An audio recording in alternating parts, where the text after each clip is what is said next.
Go.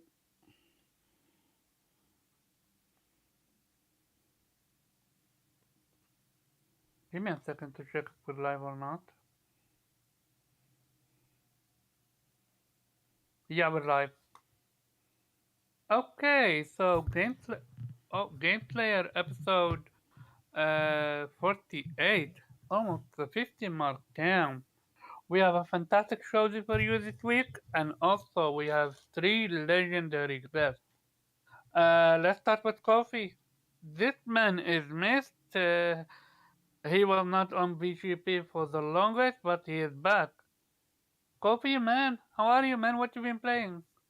I am great, everybody. It is great to be here. I am playing lots of exciting games, but right now, like you mentioned, not only was I absent from the podcasting space, I was actually absent from gaming for a while. Picking up where I Mm-hmm. left off and playing Horizon 2, it is incredible. I finished Frozen Wilds pretty late, or like earlier this year.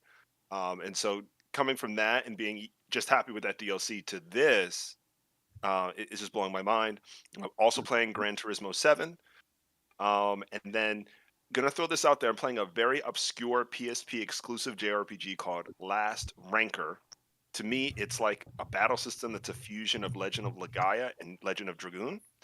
And it's basically about how would you say people called rankers that do various quests to keep stability in a city and an economy, but then political strife and internal civil war starts to break out, and it's a pretty interesting game. I'm about 20 hours in, so yeah, Is it Japanese only? it is Japanese only, sadly, and Thought so. the team is defunct as of 2015, so it's been a minute. But the game is really good. Like it's a 2010 tech on PSP. It's got fully voice acted, obviously only in Japanese. Motion capture, really good writing. I feel like they made quality products and like they spent too much money on production and they drove themselves into the ground. It's That's from Capcom. Capcom published it, but the developer is called Image. I forget how to pronounce it. It's like Image. I don't know. It's an English word that's really weird spelled. Like Gotcha. image. I'll bring it up later if I find it. Did you try Diofield and what's called Valkyrie Elysium? Because I both did. of them came out. Did both demos. Love them both very much. I don't know how Which when I'm gonna get them, but I love them both. Well, I'm which getting one? Elysium. Elysium I have ordered. Uh-huh. And yeah, what's called Lennis is delayed. Sucks because I was really excited to finally play a Valkyrie profile game. I am very excited for you, man. To see that game finally come back it makes me immensely happy. It's been too long. I hope we get part two as well because I'm dying to play them. Oh, It's like Silmaria. Okay. they are almost nowhere to be found. Not even what's called via ROMs. And I tried ROMs like I did that long time ago, and still there is no good ROM that actually works. Sadly, with this I've one. never played the second one. A good friend of mine really liked it, but I never really even looked back at gameplay or looked at reviews. I'm curious how that would hold up today. So according to Jay Barry, apparently if you play it on the hardest difficulty, you get everything better. Better weapons, better characters, and some characters are even locked unless you play on the hardest difficulty. Are you You're aware talking of about that? Silmaria. You're talking about the PS2 one. I'm talking about Yeah, Valkyrie profile. Valkyrie profile, Valkyrie, Silmeria. Pretty much the Valkyrie series is like a lot of the core Yeah, mechanics I of the game definitely is the never touched it. inheriors, and there's certain inheriors you just won't get on like a normal difficulty. You only can get them like a hard difficulty. There's endings that you won't get on normal if you like Interesting. want Yeah, I the don't even true remember that ending. from the first one. I mean, I No, I only played think the the PSP game, but ending. it was the same thing. So apparently, the hardest difficulty is easy mode. Because in easy mode, you're not getting a lot of the ending, and also you're not getting the best characters, which is crazy. So I'm dying to play this one on the hardest difficulty. But yeah, But I don't know. I don't know if Elysium is going to be the same way, I will hope for it to be the same way. I But hope so. Copy, one last thing. Um, Elysium or Diafield? Which one are you gonna play first? You said something about Uh, Elysium. okay.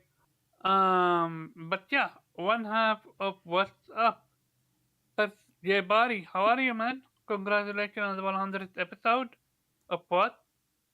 yeah, man, it was Also, Sean Layden on your show another second time. How was it? And how are you? And what you been playing? yeah, it was a great show. Shout out to my bro Persona, man. We made it to episode 100, and it was a wonderful celebration. Longer than normal, how we do things on the show, but rightfully so. We wanted to thank everybody and to celebrate actually hitting 100 episodes for what's up places. Yeah, Sean Layden came on by, spoke to him for like a half an hour. He went into explanation as far as the whole Tencent and what he's actually doing within Tencent. So I'm pretty sure anybody that want to get like, okay, here's from the here's the words from the horse's mouth. You can get that there on what's up PlayStation 100 episode. But yeah, it was great to see everybody come on through and show support, typing in the chat, hit the like button or whatnot. So it was cool. But as far as what I'm playing, man, I'm playing a lot, bruh. I'm playing a lot, man. SD Gundam, Battle Alliance. I'm still grinding through that. Just grinding for some more Gundam units. Um, like I can easily just go and beat that game, but you kind of want to grind a little bit, level up, and get certain Gundams. Like my aim now that I have chaos modes unlocked, I think I beat like the main story of the game. Um, I have the chaos difficulty when these stages unlock. I'm trying to get my Wing Gundam. Once I get Wing Gundam, it's over. I'm just going for the platinum. Once I get my Wing Gundam, man. But yeah, I've been enjoying that Valkyrie Elysium demo. Valkyrie Elysium is here. Second most anticipated game for the second half of the year, man. And I can't wait, man. I'm a huge fan of the Valkyrie series. And I'm just happy that this game is coming back. Very shocked and surprised that I saw it was making a new Valkyrie game. Changing the whole battle mechanics to more so like action, but still keeping all of the core mechanics within a Valkyrie game. And it plays phenomenally. So I'm very happy on how that turned out. Playing this game called Solstice. Great game. It's like a Devil May Cry, God of War, mix 'em up type game, and I think a lot of people would definitely enjoy that game playing that. Super fun. Combat system is great, very intuitive, and you can swag in that game. But yeah, it does have its difficulty as far as mixing up enemies and changing the diversity around as far as like what you got to do and your abilities around. But the two sisters are just like God mode beast. And I'm still playing Mm, through. I'm still playing through Horizon Forbidden West, man. Trying to do what? the I yeah, thought trying you to finished it. I even thought you had a platinum. yeah. I got the platinum, but like, there's the new trophies, the ultra hard difficulty. Oh, okay, gotcha. So Okay, I'm on like that end. halfway. I'm like halfway through that. Like, yeah, that's ultra hard difficulty. With that, I know the end game part is gonna be super tough, but it is what it Yeah. is. Gonna grind through that. And Xenoblade Chronicles 3, man. Grinding through that. Um, enjoying my time with that, leveling up some more before I move on within chapter 6. But yeah, I'm thoroughly enjoying that as well. Gotcha. And second half of what's up, and for the first time here, apparently. Persona, man, how are you? What you been playing? And congratulations on the 100th episode. I'm a PlayStation fan too. Yo, what is good, guys? Your boy Persona, Game with Persona, and the other half of What's Up PlayStation podcast. And I'm very happy to be here with my boy Omar Karaba. Always good to be here, and I appreciate the invite. And for me, man, first off, thank you for the congratulations for the 100th episode. Pretty much what Bari said. It's just an honor for us to have a community of people who are who come through every Saturday, and they have a podcast that they can call like, "Yo, man, this is where I can go to get accurate, new gaming news, PlayStation news, without all the fluff and the BS." So, you know, I'm just glad that I'm happy that the community is happy with what me and Bari have produced. That's really what, you know, that's real talk. But for me, what I've been playing is unfortunately Modern Warfare 2 beta. Uh, you know, You I notice just how I ain't even I mention watch it. you. nah. I mean, I I was gotta mention it. watching. I've been streaming it a lot, so but go ahead. I was listening to, well, yeah, I used it as a podcast. Like, I actually wanted to join your what's called your Discord just so I can not hear the audio or just listening to you. Mm. But it was fun listening to you how you're irritated because there's a lot of cheaters, dude. I was listening and playing Valhalla, and I could hear how frustrated you are, how it's raveled with cheaters. But yeah, continue. Oh yeah. You know, I'm sure we'll definitely get into that later in the show. And then Solstice. You know, I started playing that this week as well. I really love this game. This game is definitely creeping into my top 10 games of this year. And it's just really fun. It's a gem. Like I really want people to like play this game and really get into this game because I feel like the developers did a good job of like, making the game so beautiful and the combat so fluid and it has a really great story. Like the story really is like intriguing and whatnot. So you know, I've been singing the praises of Solstice all week. So you know, definitely check that out. And then I started I've been playing the Star Ocean 6 demo as well. You know, dabbling in that and whatnot. I know that comes out in October, but I definitely wanted to try that out and play that as well. But my most of my focus really has been on Solstice this week. That's really been like my big focus gaming wise. I think I put about maybe like 12, 13 hours into it so far. And How big is that's the really my main game? game. It's pretty I mean I've put like I said like 10 11 maybe 12 hours into the game. I'm on chapter 8 and the activity cards are saying like in terms of the main quest I've only completed like 25% of the main quest. So No you know way. I think this is a pretty lengthy game. There's definitely a lot here because like I said I've been Yeah. going in and I'm playing on the hardest like well one of the hardest difficulties. And you know, like Bart said, it's very similar to Devil May Cry because you know with Devil May Cry games, they want you to beat it on what is it, Devil Hunter mode, Devil Trigger mode, Devil, you know, the Devil difficulty modes. This game is kind of like that where you have to beat it on Night mode, Chimera Mm-hmm. mode, and then Transcendent difficulty and all this other stuff. So you know, it's pretty lengthy though. Gotcha. And yeah, for the crew, we start with Viper, man. How are you? What you been playing? What's good? What's good? What's good, panel? How's it going? Whoops, I see the Whoops representation is here. How you going? How's it going, Weeb and Nate? Omar, how's everybody? Kofi, first time I'm with you on the same one. How's it going, everyone? Feeling good, man. Happy to Good. be here. Hey, So I've been playing Soul Hackers 2 fervently, and I almost got the platinum. I got like 4 trophies left. These soul matrices are they something else, yo. They are expansive and weirdly and oddly placed. But that's pretty much the only game I've been playing because I'm trying to get the platinum in that before I hop on my next one. Mm. What's your next one? The next one is going to be everyone's golf or some shit like that. Everybody plays golf. Oh, I was expecting you to say everybody says the wolf, because that would have been a W. That's But that's everyone coming. goes. That's Gotcha. that's like number 8 on my list. But no, I plays my backlog I love how religiously. you number them. So, how is that game? Because I played it, I dropped it for a bit. I'm gonna definitely pick it up later. Um, so how's the story? Does it get better than? Oh, oh yeah. Because the story was great. So the story was a little bland up until about I would say 10 hours in, 10, 11 hours in. Mm-hmm. And that's when you discover the covenants and how they're being distributed and who has Mm-hmm. what.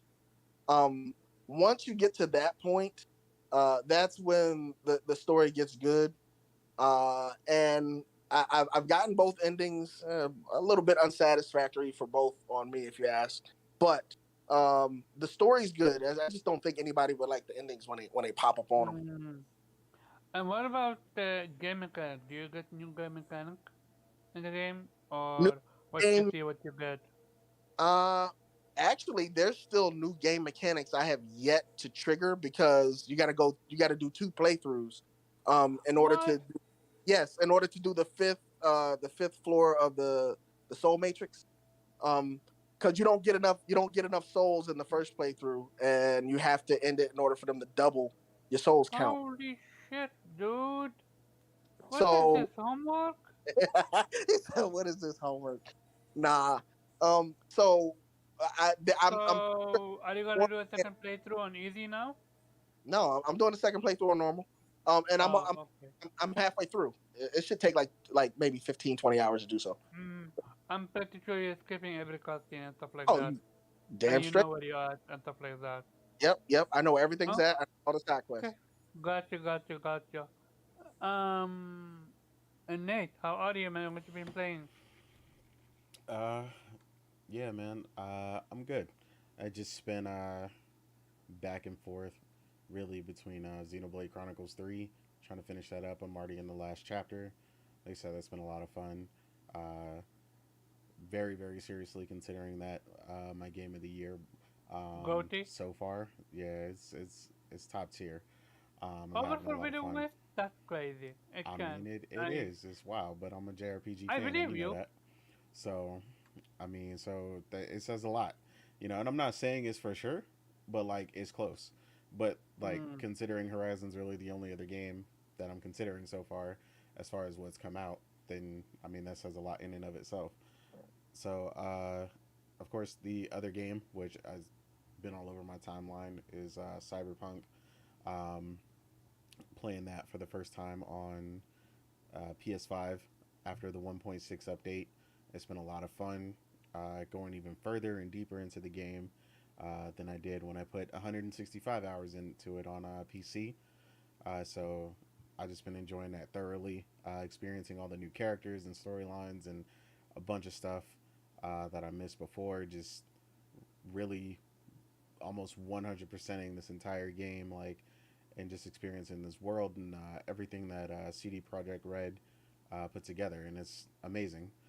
Um, but yeah, I mean that's mainly the two that I've been going back and forth with right now. That's gotcha. plenty to play. So Weep, how are you? What you been playing? Hello.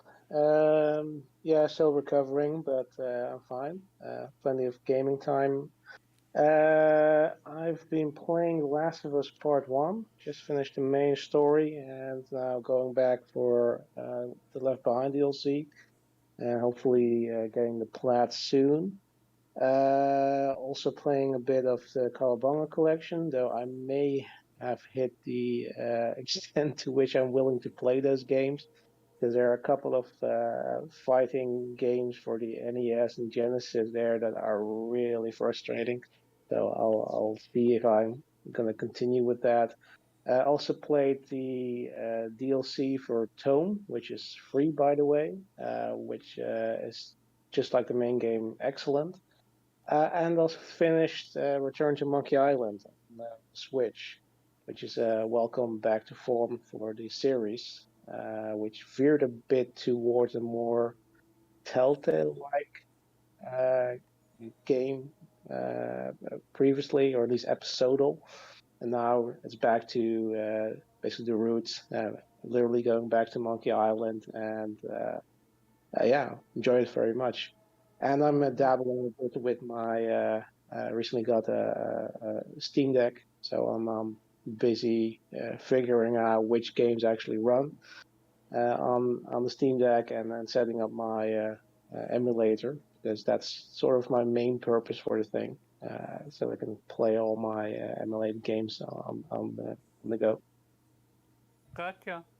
As for me, I played the what's called Star Ocean demo, and at first I was not vibing with it that much. But after a while, after you get what's called the gadget, if you play the demo, you know it gets better, and I'm intrigued by the story. Also, I'm very curious about the character that you get. Um, other, uh, well, so I actually wished that Star Ocean would have gotten what's called almost like an upgrade, but it almost feels like a downgrade. Especially how the fly mechanic is. It's like, why not make it permanent? Maybe in the game later half it become permanent, but right now it's very irritating where you need to point where you need to go, and then you're literally 1 millimeter away from it and you fall, which sucks. Other than that, I'm deep in with Valhalla, dude. And Nate, help, man. What the hell? I told How you, big man. is that game? It's a monster. It's an absolute ridiculous endeavor in the fact, especially given the fact that they said they were going to make it smaller than Odyssey, which it is definitely not. Du- Dude, nah. I played Odyssey. This is absolutely not smaller than Odyssey. No chance in hell. Yeah, man. Real talk, do you actually go to Finland? Cause, Yeah, oh fuck there are me, there is. three main lands, and then there's Oh, still other places for you to go, especially if you have the DLC. oh shit. I was about to play the deal, but nah. Yo, Viper, I was doing your rule.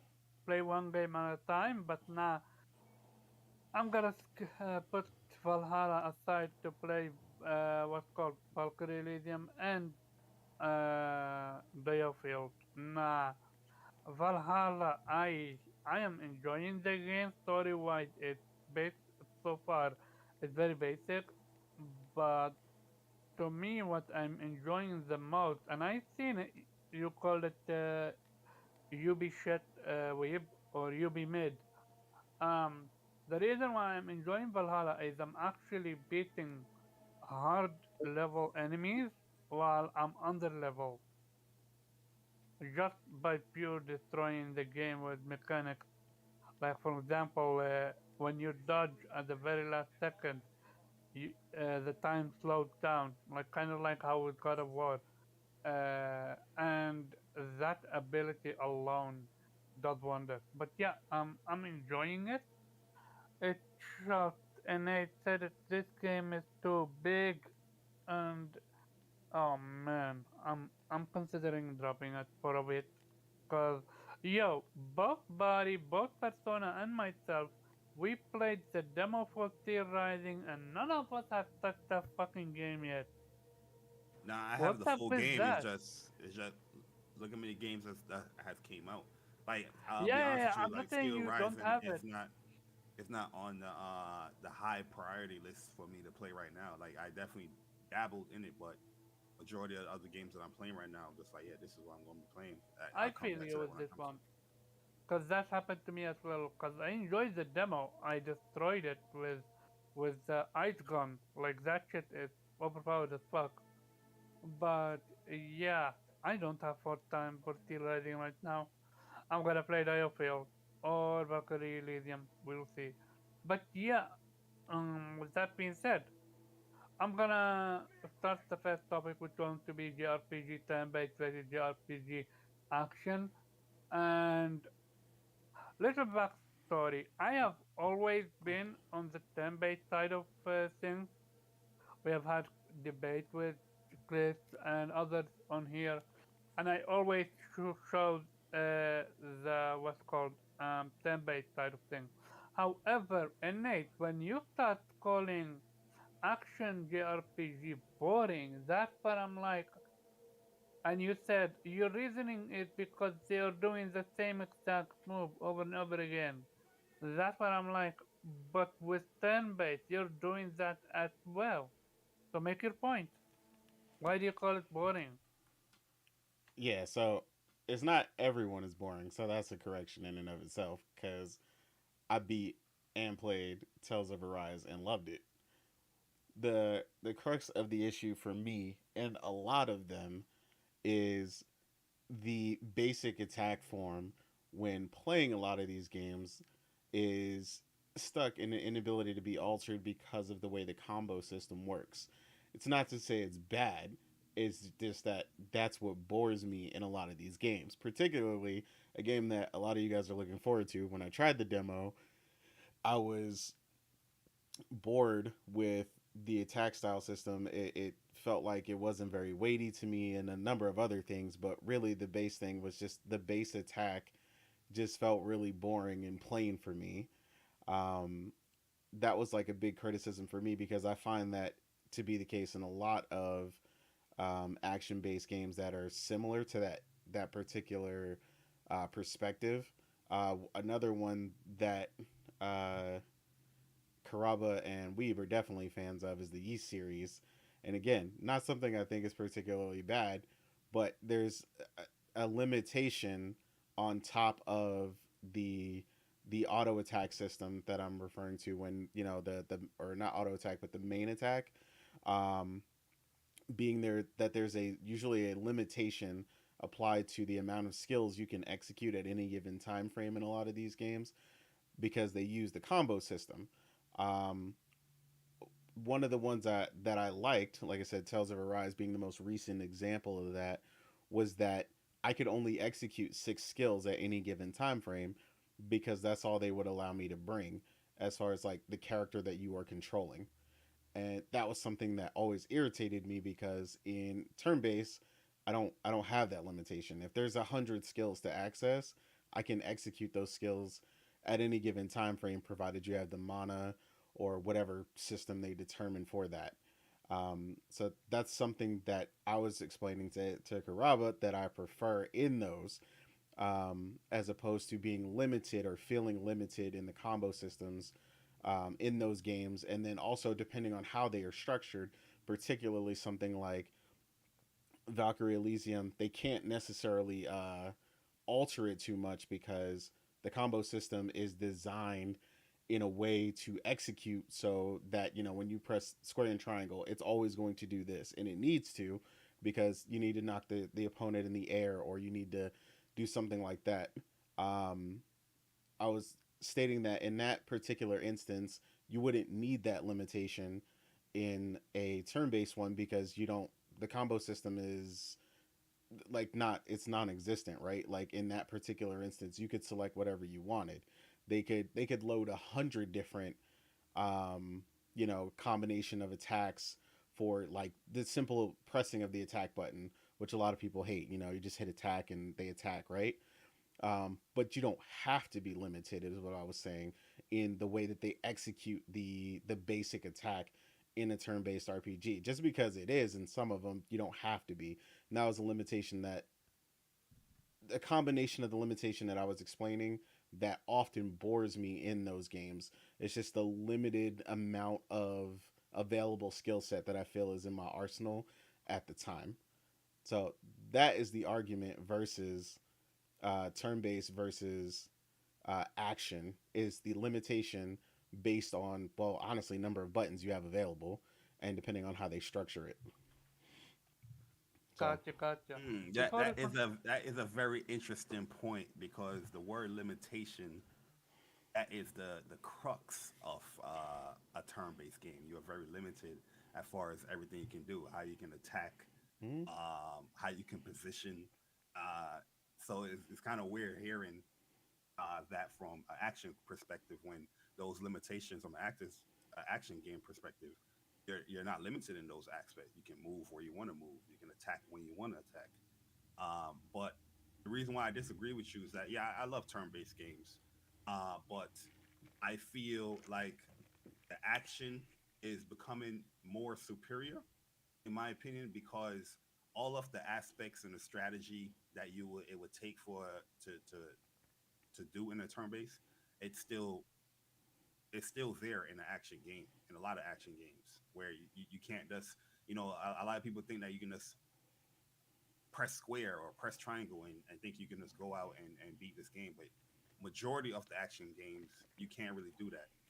And like the thing with Valkyrie Elysium, you're not limited at all.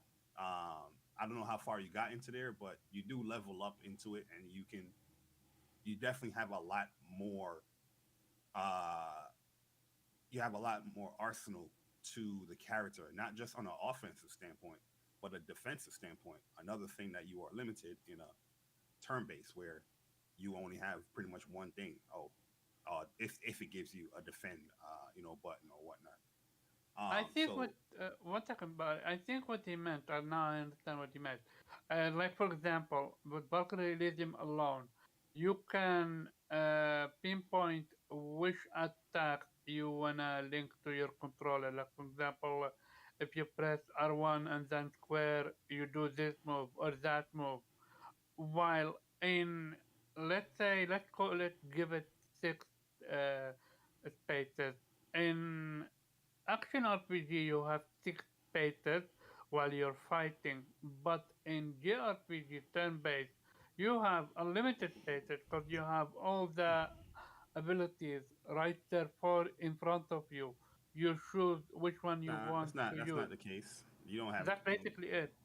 What do you majority of mean not the case? turn-based. You have to wait till you get those abilities too. You got to level up. You got to grind. Yeah. From that standpoint, yes, for sure. Yeah. But still, you Yeah, can have them. that's not what I meant, but I meant like you once they're available to you, provided you have whatever the requirement is for, like I said, whether it be mana or whatever they want to call it in that world, or whatever ST bar, or I don't know, a million names they want to give that stuff, you always have that ability at the execution during that combat scenario, right? Like if I forgot to load, I don't remember the names of the skills, Heaven's Descent or something, let's say, when I was playing Tales of Arise, I can't use it in that match because it only has six of the skills available to me. I have the three, and then I have the alt button in order to bring up the other three. Well, that's actually not true because in Tales of Arise, you also the arts that you do are also layered. So you would do a level 1 of an art, level 2, and level 3, and you can set 3 buttons to that. So there was a lot of different routes you could go with the arts, to where if you wanted to, you could really build your own combo chains in the game. So I don't think Tales of Arise is a great example for that. No, Yeah, I mean, no, I no, get I what get he's what saying. It's like, yo, you got to yeah, pick and choose but you which have to AP pick, skill you yeah. have to. Yeah, but that's part of Yeah, the but strategy. but I think That's not. that, I don't think that's a limitation because you can always choose when you want to go into, or when whatever battle you want to take it into the game. If But I'm but talking about Let me say the in this. combat. reason why I disagree with that from a turn-based perspective is because in turn-based games, not every move that you have on somebody is going to be effective on the enemy that you're fighting. So there are going to be times where if I you're agree with fighting that. an enemy, yeah, there's going to be times where you may have a move that's super duper strong, but you might be going up against an end boss or a secret boss or just a regular enemy where that attack just isn't effective or really shouldn't be used fighting that type of enemy. And I think those types of scenarios you come across a lot in turn-based games, um, and in action-based games as well. Like again, let's go back to Tales of Arise, where there's certain moves and abilities that would be stronger against certain enemies, and others would be stronger against other enemies. So I think in that aspect, they both are really the same in that regard. Yeah, so Can I make also a different type of thought? I know you Go said ahead. that you weren't the biggest fan of East. I'm just curious, which East games have you tried? Is it the older ones, maybe 8 I or tried the newer ones because I'm gonna be honest. One of my biggest pet peeves about JRPGs right now is the inability to step it up in the production department. Like I'm sick of the older look. Like it's an excuse that I'm tired of from Japanese developers personally. So I've only tried like 8 and up. Like okay? yeah, mainly just because, and that's not because I think they're bad. So that's one thing we always got to set the precedence on, because people always get that.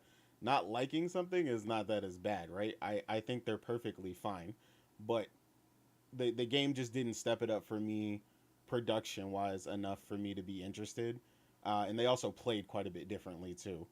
Um, but I don't dislike them for that. But like I said, it's just this was something that I also had a conversation with Karaba specific to the East games, when he was complaining about how close some of the skills that one of the particular characters executed, and he showed it to me. He showed me the skill. Oh yeah. I know So exactly who basically, you're talking about too. You're talking Yeah, about basically, what's his name? Hunk. yeah, Hawk and Adel. Not only yeah. Hawk, there are no, and even the lady, the one with the hammer, they all have fucking Bull. similar abilities. I'm like, Yeah. why? Yeah. That frustrated the fuck out of me because part of the joy of unlocking new abilities is for them to be different. Yeah. That's And true. when you Are we and talking that about? Are we talking about East 9 or 8? we're talking I about would have on 9. yeah, now we're talking about 9, yeah. Yeah. So Wait, I do. Oh, go what? ahead, Persona, The because I the still the have. the, the abilities I forgot the hammer chick name, but Hawk and the hammer chick, their ability, they had different abilities from what I played. Am I missing They something? have different abilities, but some abilities have the same animation. Yeah. So Oh, and there are even like for example, one ability your what's called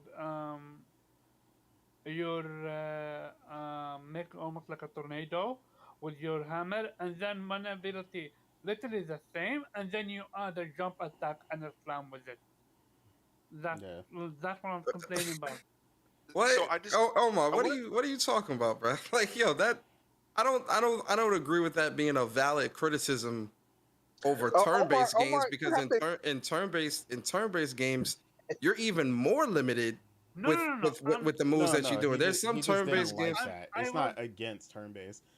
I just mentioned that because when he was asking me about the East game specifically, I was saying I Mm. remember him bringing that up and Oh, okay. showing me the skill. It's kind of like, remember how you were saying like the evolution of a skill. So like, Mm-hmm, say you do like a sword thrust, and now you do mm-hmm. 5 sword thrusts, and now you unlock, that heaven defying sword thrust. So now he does like 10,000. You know what I mean? Oh, okay, Like he okay. was My saying, he fault. did. I misheard that. Yeah, yeah, yeah. No, it's all good. Yeah, but that's what he was saying. He just didn't like the way, like, why not give me all different moves? Why give me the progression of Mm-mm-mm. this move So that essentially is the same? There's, so really there's not quick. a I just game want that woman can nitpick. Yeah. and I wanted to. I'm sorry. I wanted to bring it back to why I brought up ease. Hmm. So, and similar with Tails, and I wanted to also mention that Bari had the first thing Bari said really set off a light bulb for me. He said you can't really move your physical location in most turn-based games, and that forces you to use strategy in other ways, right? Defend or evade and things It like does. that. Do you find it not interesting to switch characters mid battle, like in East or in Tails, in that similar way? Because there's ways to set up combos, like you switch to Cat and then back to Adel, and then together. That's a whole different chain of combos, right? Like, did you ever consider Adel's strengths being mapped to what White Cat is, and then switching characters, and then this is so much potential. I guess is what I'm saying. Yeah, In yeah. I keeping mean, things I interesting. don't disagree that you could switch characters. I was talking about particularly as it pertains to the character that you were playing, the individual character. Like So, that, because in a lot of action based RPGs, specifically usually JRPGs, you don't have multiples. You're a solo character. So I wasn't particularly honing in on that, the ability to switch, because I know you can switch, but I was talking about as I'm playing said character, or in, Elysium or whatever, you're playing the one character, you have this set of skills in that particular instance, in that battle, right? And then like I was saying, when Jabari was like, "Oh well, you can switch them," and it was like, "Well, yeah, but you have to be out of battle in order to change them over." But what I mean by that in particular, right? There's something you'll notice when you play Tails. Tails characters, that the AI can execute every single skill at any given time frame. mm, They can execute all of them. Like that entire list is like, I don't know, like 30 something skills if you get all of them. But I can't, and that's what So irritated me. they should fix it fixable by just giving you the ability to at any point of the game mid combat go to your title your menu screen and reskill your what's called your list. That would be helpful, right? Like that would Yeah, I solve the mean issue for that you. would make the flow, but that would make the flow of combat change, right? One of the things that I could tell you for sure, because they were playing it at the same time as me, that I could tell you both Bari and Persona loved about that game is the flow of the combat in Tales of Arise, right? The flow is the way it is because all that, everything you've seen that they were doing in that instance is available button mapped already. Like if you had to stop and open the menu and go into all this, that, and the third, it would change drastically, right? So like I get the reasoning and why it's like that. I just dislike the limitation because, but I also understand why it's there. That's what I'm saying. It's just that particular limitation doesn't apply when you have all the skills. Now, of course, like Persona said, some of them are not. You're not going to use all of them, but I'm saying at any given time frame, for whatever reason I want, I have all those skills accessible to me in the majority of turn-based style games. Is what I meant. Whether or not they're effective or whatnot, because like that changes by bear in mind like what you're playing, right? Like one of the biggest examples of a game that benefited from that, right, was Octopath, right? There was a crazy amount of skills that interlinked with each other and linked off of other, other stuff depending on what you had set to each character. This character was a knight, but also a mage, but also you had to get pretty far to get to that. But it got really complex and really mixed up, and a large portion of that was only possible because of the amount of skills you had selectable at that time. So like that kind of stuff was really dope to me in that instance where that would happen. And then the other criticism for me personally that I've noticed, not that it's always the case, right? And I'll have to, because I haven't beat it yet, so I don't know if that actually takes place. I've never seen anybody do it, but Jay Barry, correct me if I'm wrong. In Final Fantasy VII Remake, Knights of the Round Table does not happen currently. No, No, that's not in there yet. Okay. that's Oh not in it. yeah. Okay.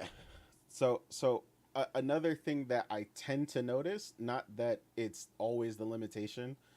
Obviously, there are an incountable amount of JRPGs. We all know one JRPG that's big as shit that we haven't played, right? Whether it's time limited or you just was playing something else at the time, whatever, right? Um, but typically, um, the execution of skills, as far as I don't know, like flashier. I don't really know how to explain it. Right? It's weird to explain. Don't tend to be executed in the same light. Just a good example was recently, and I'll have to find the footage and I can show y'all. But there's like a side by side of the execution of the old skill in the old Valkyrie profile versus the skill Oh yeah, being you showed shown me. in Valkyrie Elysium. And the skill is to me it like it, and I showed because Karaba thought I was lying, and I was like, dude, it's toned like way down in Mhm. Elysium versus the skill and profile. Like the skill and profile goes ape shit. You know what I'm saying? The perspective changes, it goes all over the place, right? But you can't it kind of tones it down because the perspective has to remain in a specific manner because you still need to be in control of the character. So Like, basically, what you yeah, mean, But they I don't don't, I change the don't, camera angle and stuff I yeah, like don't, I yeah, that. don't, I don't necessarily agree with that because listen, we're playing a demo of Elysium, No, and I no, no. think He no, no, no, no, no, no, no. He's not talking about the demo. He's yeah, talking about so in the trailer I know, they I know yeah, what he's yeah, talking about. He's talking about the perspective as far as like certain like divine skills that's being used in yeah, profile, like the cuts and the animation and yeah, yeah, cinematography and all that stuff. yeah, I get what he's talking about, but I'm saying is that you're comparing a demo or a trailer to something that a full game. Like in profile, you don't get those stuff right away. You have to earn that stuff. You know what I mean? You got to level up to get to that stuff. yeah. He It's hasn't not even about got to the where you he's get not access. talking It's not about where you get uh, access to it and stuff. It's how it looks. The execution of the skill is what I'm talking about. yeah, but you're looking at a 3D game compared to 2.5D game. You know what I mean? So the perspective as far as showcasing a skill is going to look different. Doesn't like my whole thing with the argument. What I'm not understanding is that uh the word limitation, because like I said, if you look at turn base, that is the crux of what turn-based RPGs are. You are limited in a lot of things that you do. That's where the strategy comes from. That's why you got to think before you do a lot of things. You got to think ahead. Like, okay, I can't do this here. I can't do this here yet. I can't do this move here yet. But I'm planning ahead so I can defeat this boss. You are always limited in attacks, specials, because you are also on a timer depending on which type of game you're playing. But in an action game, the limitations is completely, you're not on the chains anymore because you can always attack to build up that gauge. You can always attack to get to that skill. You can always attack. You're not limited as far as what you can do at each moment where you play the game. But that strategy is still there. You know what I mean? Because you can't just attack any character or any enemy however you want to attack an enemy. You know what I mean? You gotta, okay, this enemy is strong to fire and it's weak to ice. You know what I mean? You still have that strategy that's still there. So that's the whole point why I'm not trying to like understand an argument, because the word limitation is being brought up a lot. But So if you look the at it, the limitation. limitation is That's what I'm. only That's specific. what I'm saying. Go ahead. Or the Let limitation. The word limitation is defined by what your definition of limitation is. For me, limitation is in the amount of moves I can put on a button. For example, in Tales of Rise, yeah, you could put 4 moves on a button, another 4 moves if you hold R1, so another you 4 have the moves. same issue with same as innate then. I know, but that's what I'm saying. Limitation is how you define it. Yeah, My yeah, yeah. limitation is move limitation. Mari's limitation is time limitation. Yeah, No, yeah. And it's not even innate is it's not even skill that's time. Like I said, limitation. like in a turn base, you are limited as far as, okay, let's zone it into ATB, right? You're limited as far as what I can do next after my bar fills up. Do I Uh-huh. want to attack? Do I want to use a skill? That's not the case when it comes to an action game. An action game, your imagination is what limits you, not just the game itself. Because Not like per me se, personally, because you can't use, like for example, they're making some great points that I didn't think of, which is basically you can't always use a certain move if you don't have it selected beforehand. If you don't have yeah, I button, mean uh, that's what any I'm game. not sure. I'm not sure. So I think what this conversation is getting muddied up is by people trying to use their own definition of what limitations are. Exactly. You know, Exactly. Yeah, that's if what I we're was comparing saying. if we're comparing a turn-based game to an action-based RPG, JRPG, turn-based is the epitome of limitation. You can't move. I mean, if I'm not talking outside of strategy, you can't move. You know, the animations with moves are very very limited. Like if we're comparing action to turn-based, turn-based is absolutely the most limiting in terms of the approach. Now, if we're looking at, you know, the fun factor or what might be better to someone's Yeah, preference, yeah. Not obviously arguing that's that. when the conversation, that's not an argument because that's a Yeah, conversation of that's a different preference. combo. So, but if we're looking at the gameplay styles by themselves, again, action-based RPGs gives the player more So abilities to approach enemy situations in a manner that they really choose, because you're not limited to just, oh yeah, hit, wait for your turn, hit, wait for your turn. No, you can dodge, you can parry, you know, depending on the game, the action RPG that you're playing, you can, you know, do all these different things. So I don't know if if arguing limitations is the right way to go with this conversation, because if that's the case, turn-based RPGs will lose. so I got to get something straight there. The limitation is in my argument, right? Not the limitations of every single thing you do in these games, right? I'm talking specifically the skill sets that I was pointing out, where the limitation in the ability when you are fighting, as far as the skill execution, meaning what can you bring into battle, as opposed to what you can bring into battle entirely when you were playing, you know, a turn-based game. Like Yeah, that's what I was talking about. I'm but not talking about moving around the screen or all that other stuff. Wait, I'm not even arguing any of that. but even in battle, I don't think that's a valid argument. Just because, like I was saying earlier, every move you have in your arsenal is not going to work on every single enemy. So there's going to be certain things that just aren't going to be effective, I right? agree. I was just So expressing I the feel like, limitation that I dislike The in thing is, mhm. those. the thing is, That's where the argument came from. Was with he that was being saying, said, why though, does that bother you? And I said, because I don't have access to something that I wanted no, you within that actually do comp. though. You can always restock. you can always go into the menu and switch out your AP Yeah, skills. yeah. But again, he said it. It almost like take away from the flow of the combat. No, I get his So argument. I get his argument. what's Yeah, interesting is Nate, you're a big fan of trails, right? yeah, I like it. Okay, and I saw that I think your icon on Twitter is Green from Trails. By the way, It is. as you know, I'm a huge Trails fan, so I I love you. do. You're amazing. You're a scholar and you're a gentleman. But I think, like, when I think of trails, and if I were to use an example of something you like, you must really enjoy that, because not only do you get all the skills that you want, every character can basically ask all their skills, but they have position-based strategy, which isn't super. I mean, like Grandia has. There's games out there that have position-based strategy and turn-based strategy in a JRPG, but Trails is one of the more ones that comes to mind. Hmm. But a lot, like, right, like your Final Fantasy games, okay, like older Final Fantasy games don't have that, where position is not part of your strategy.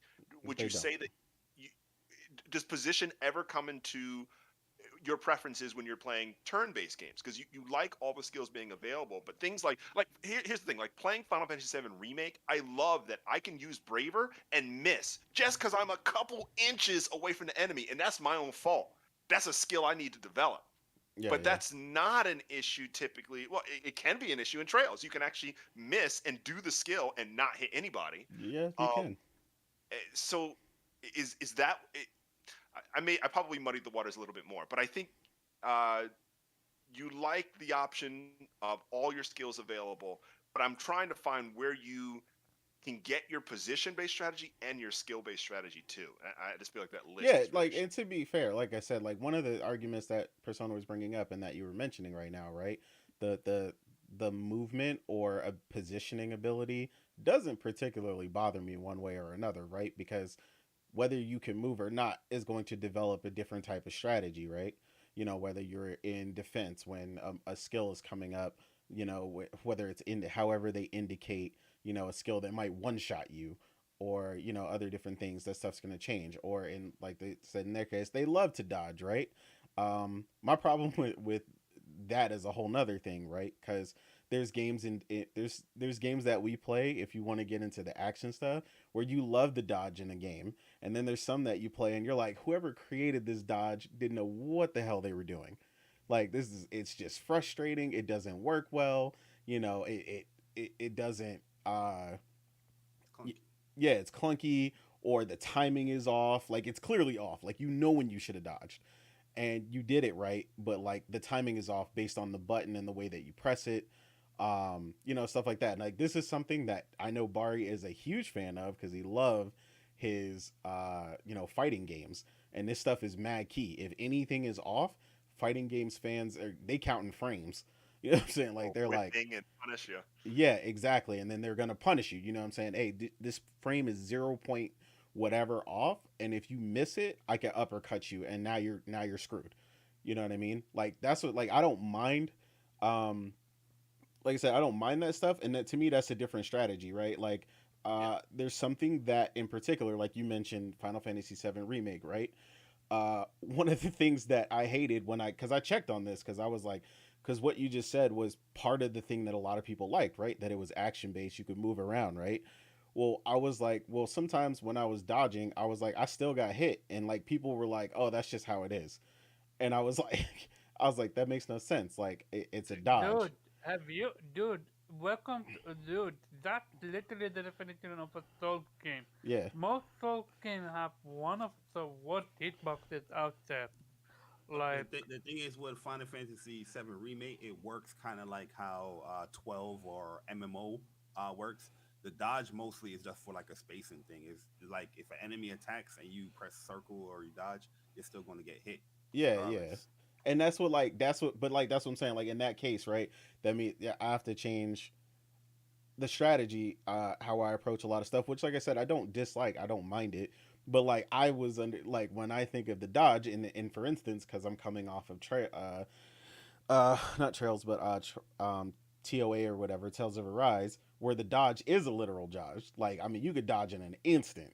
Like, very much reminiscent of like near Automata, right? Like, you could dodge through all kinds of shit in that game, and I love that shit. it um depends if yeah, you get what's called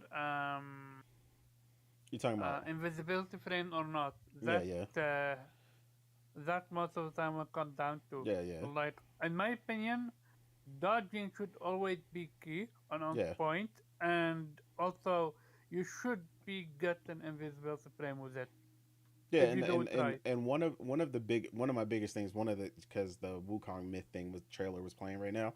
One of the biggest things that irritates the ever living shit out of me when it comes to positioning or whatever, and dodging in an action-based RPG. The one thing I see Souls fans do all the time that they love is I can't stand when somebody rolls into the enemy and clearly gets hit, like based on the screen, but because of the clunkiness and the way the game is made, they know they could just like roll into the enemy and get away with it. Like that kind of shit bothers me One because second. visually it's off. 1 second. Guap, you can't hear innate? Or are you trolling? I think he's trolling because no one. We have had been what almost an hour in, and no one said anything. I I mean, think it's trolling. my mic information is going off, so I don't know. Yeah, I think it's trolling. Sorry about that. But before we continue the conversation, Yeah, yeah. give me a second to shout out everyone in chat. Um, so with that, Innate, shout out to you. Game with Persona, shout out to you. Body, shout out to you. Seattle Chef, shout out to you. JG, J Gamer UK, shout out to you. Julian Johnson, shout out to you. Harry Yeah, Bar, he just bullied you right there. Tiran, shout out to you. Link, shout out to you. Go play Persona 5 Royal. Then come talk. Viper, shout out to you. And yeah, shout out to everyone. And let's give the floor to people that we have not heard yet. First, Weeb, then I'm curious about Viper. Because he Yeah. said a few things, but I want to yeah. bring something up that me and Viper talked about that he didn't like. That had something to do with the hard mode in Final Fantasy, but we'll get to that. Oh, I actually love that. I'm gonna combat you with that one. Yeah. That's one of the best mechanics for me ever. First, Weeb, you've been listening. Where do you stand on, and what's your thoughts? Well, I mean, Nate, you had me until you were slandering East. Me too. I Me know too. you I got love it. offended. I know you love it. I know you love it. And I wasn't to be fair, right? I was just bringing up the point that Omar made about the whole thing. No, but Yeah. then let me ask you: would you agree or disagree that a few characters have a lot of similar skills? I mean, I know Weeb didn't think. Omar, He thought you were wrong. you're too hung up on Nah, nitpick. I call it out this. You know me. I don't No, bounce it around. no. To be fair, 8 is better than 9 anyway. But the argument. Look, I see both your points, and the thing is, I'm not bothered really by whether an RPG is action RPG or a turn-based RPG. I think for me, just the idea that some people love to argue that turn-based RPGs are boring, or that they somehow action RPGs is the evolution of turn-based RPGs. That's nonsense. There's a place for both, and there depends on the game. I mean, because there's also turn-based RPGs that turn me off, and because they make their combat system too complicated. I mean, I prefer my turn-based RPGs to keep it simple, right? Which is also a thing. I mean, you guys will probably crucify me, but I'm not a fan of Final Fantasy, and my main reason for that is that every game kind of tries to reinvent the combat system, and I'm like, just stick to what works and build on that, but don't try to change it every time. And that's the same can apply to an ARPG, because there's also ARPGs, especially if you're veering into sort of Souls-like territory. Yeah, they will introduce elements that you also see in turn-based RPGs with positioning, where there are other elements than just hitting, dodging, blocking that matter. And yeah, there's also a thing that turns me off in the sense that it has to be enjoyable for me, right? And I don't mind the game with a complicated. I mean, I used to play turn-based strategy games where you had to think of millions things at a time, or real time is even worse. But I mean, I think developers do have, and I know maybe that's maybe me because obviously there are people who like it, but to me it's like don't overindulge in trying to uh, implement too many new systems just because you can, because you also need to balance the game and be aware that there are people who won't get any enjoyment out of it or get confused because if you have to throw at the beginning of the game like 10 tutorials, which is unfortunately a problem that especially Japanese games have. Yeah, you're doing something wrong because then clearly your system is a bit too complicated to just intuitively grab. So Um, how about this? Let them play the game and put the tutorials in the menu. Let them just put one tutorial, which is basically if you guys want any information, go to the menu screen and just well, go to the well, tutorials, and you're gonna get that's everything That's kind of, video. that's not that's kind of the problem too. Because when I mean like tutorials, is like you have like they pop up a tutorial like okay or a guide say okay yeah this is how you do this, and then there's 10 pages that you have to read before you can actually do anything. That's kind of like that's bad game design in my opinion because you have to do this naturally, gradually, and ease people into it, right? But the thing is like I'm also on the same page as Nate with Valkyrie Elysium because the demo didn't quite convince me, and maybe it's because that's a particular vertical slice of the game that's not necessarily representative of the rest of the game. But to me, it felt I have the same same idea about it. It doesn't have a lot of weight to it. The combat it felt a bit shallow, a bit simple, and it didn't help that they essentially first let you do a tutorial mission and explain the NIR abilities, and then not give you those in the actual mission. That didn't help you because that limited you, and essentially you were just hacking slashing away at the beginning at enemies that barely put up a fight. Um, that kind of it felt like it didn't have a lot of substance to it. But And yet, is that not what you need to do to get used to the game before they start throwing hard enemies at you? but the thing is, first of all, this is a demo, so you can get away with a demo showing you things that you have to earn in the game later on, because Yeah, but that's what they did with the tutorial with the inheritors. yeah, but the tutorial was pretty, it was really a tutorial, right? Then they throw you into the first level, and That's the you purpose of a can, tutorial to teach you how to play the game. I don't understand. yeah, Yeah, but this is a demo, and yeah. with a No, demo, no, you it's a can. demo that continues to the retail game. Like wherever you left off in that demo, it's basically you're playing the game at the Yeah, beginning. So this I is more of a understand, trial but than a demo. that, Yeah, that's a choice to make when you create a demo, right? Because there are also demos that essentially either don't actually appear in the main game or allow you to uh, you know play a later level in the game or certain sections of the game. That's a choice you can make, right?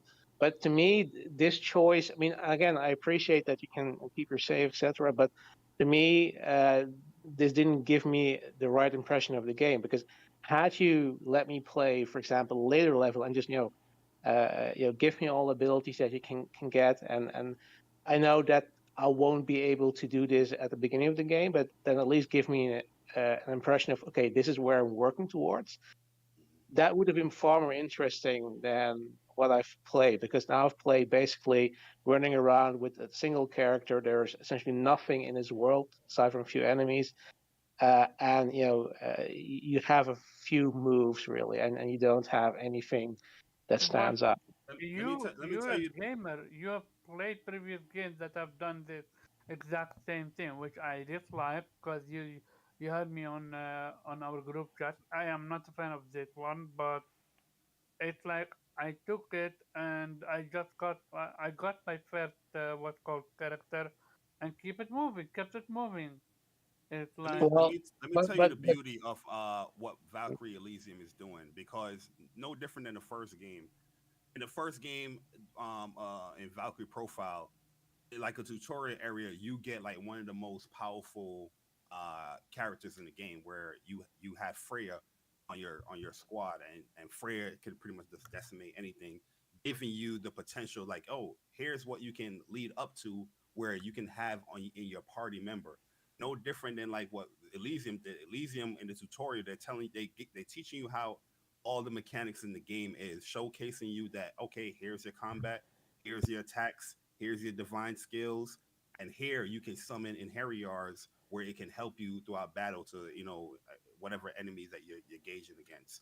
So like, it's it's kind of dangling the fruit in your face, like, oh, this is what I'm going to eventually get up to. And that's the core thing of like a Valkyrie game, is the recruitment of those inheriars. So yeah, when you get into the story, and you have Odin creating the Valkyrie and all that stuff, yeah, you're going down there into Midgar, and you're gonna go and pretty much cleanse the world, and you're gonna get help from these Enheriars. So you're not gonna get all of those characters because it's a recruitment thing. You're not gonna get all those characters right away. But I feel like the tutorial aspect gave you a good understanding as far as like what the potential is that you can do in the game, because in the game you're going to have more than just two inheriars you can summon. You're going to have up to like four things you can summon in the game. You know what I mean, at a time. So yeah, I understand that, but here's the thing: you're clearly, you know, returning player of the series, so you know what to expect. So, and I don't think this demo is per se for you, because this is clear. Generally, you have a demo for people who are not familiar with the series, and you want to give them introduction and see, okay, is this game going to be interesting for me, and I'm going to buy it. And yes, sure, the tutorial gives you a glimpse of what you can do, but for me, it tutorial is too brief to really get a good understanding of, okay, what's the flow of the game going to be, and then nah, I the, don't, the I what don't, demo. what would have I don't helped agree you? with, I don't agree with that What? though. Like, I don't get, I don't, I'm not sure. Like, were you actually?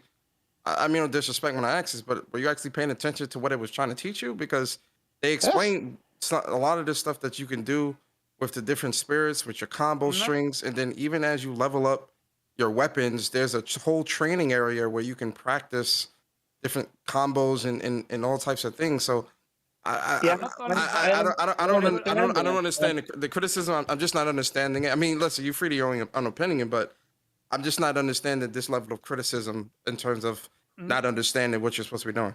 Yeah, and I will so also want I to add 1 second. understand. I will Yeah. 1 second. Oh well, Just now can I what? respond first before you go, Cora? Okay, go ahead. Look, I understand that again, for you guys, you probably played the series before, so you know what you can expect, so it doesn't bother you. But to me, playing that first stage or first level, first mission, whatever you want to call it, that didn't convince me. Yes, I played the tutorial, but that's just a very brief introduction. Okay, these are the powers, but I find it odd that then you don't really have those powers when you start out with it.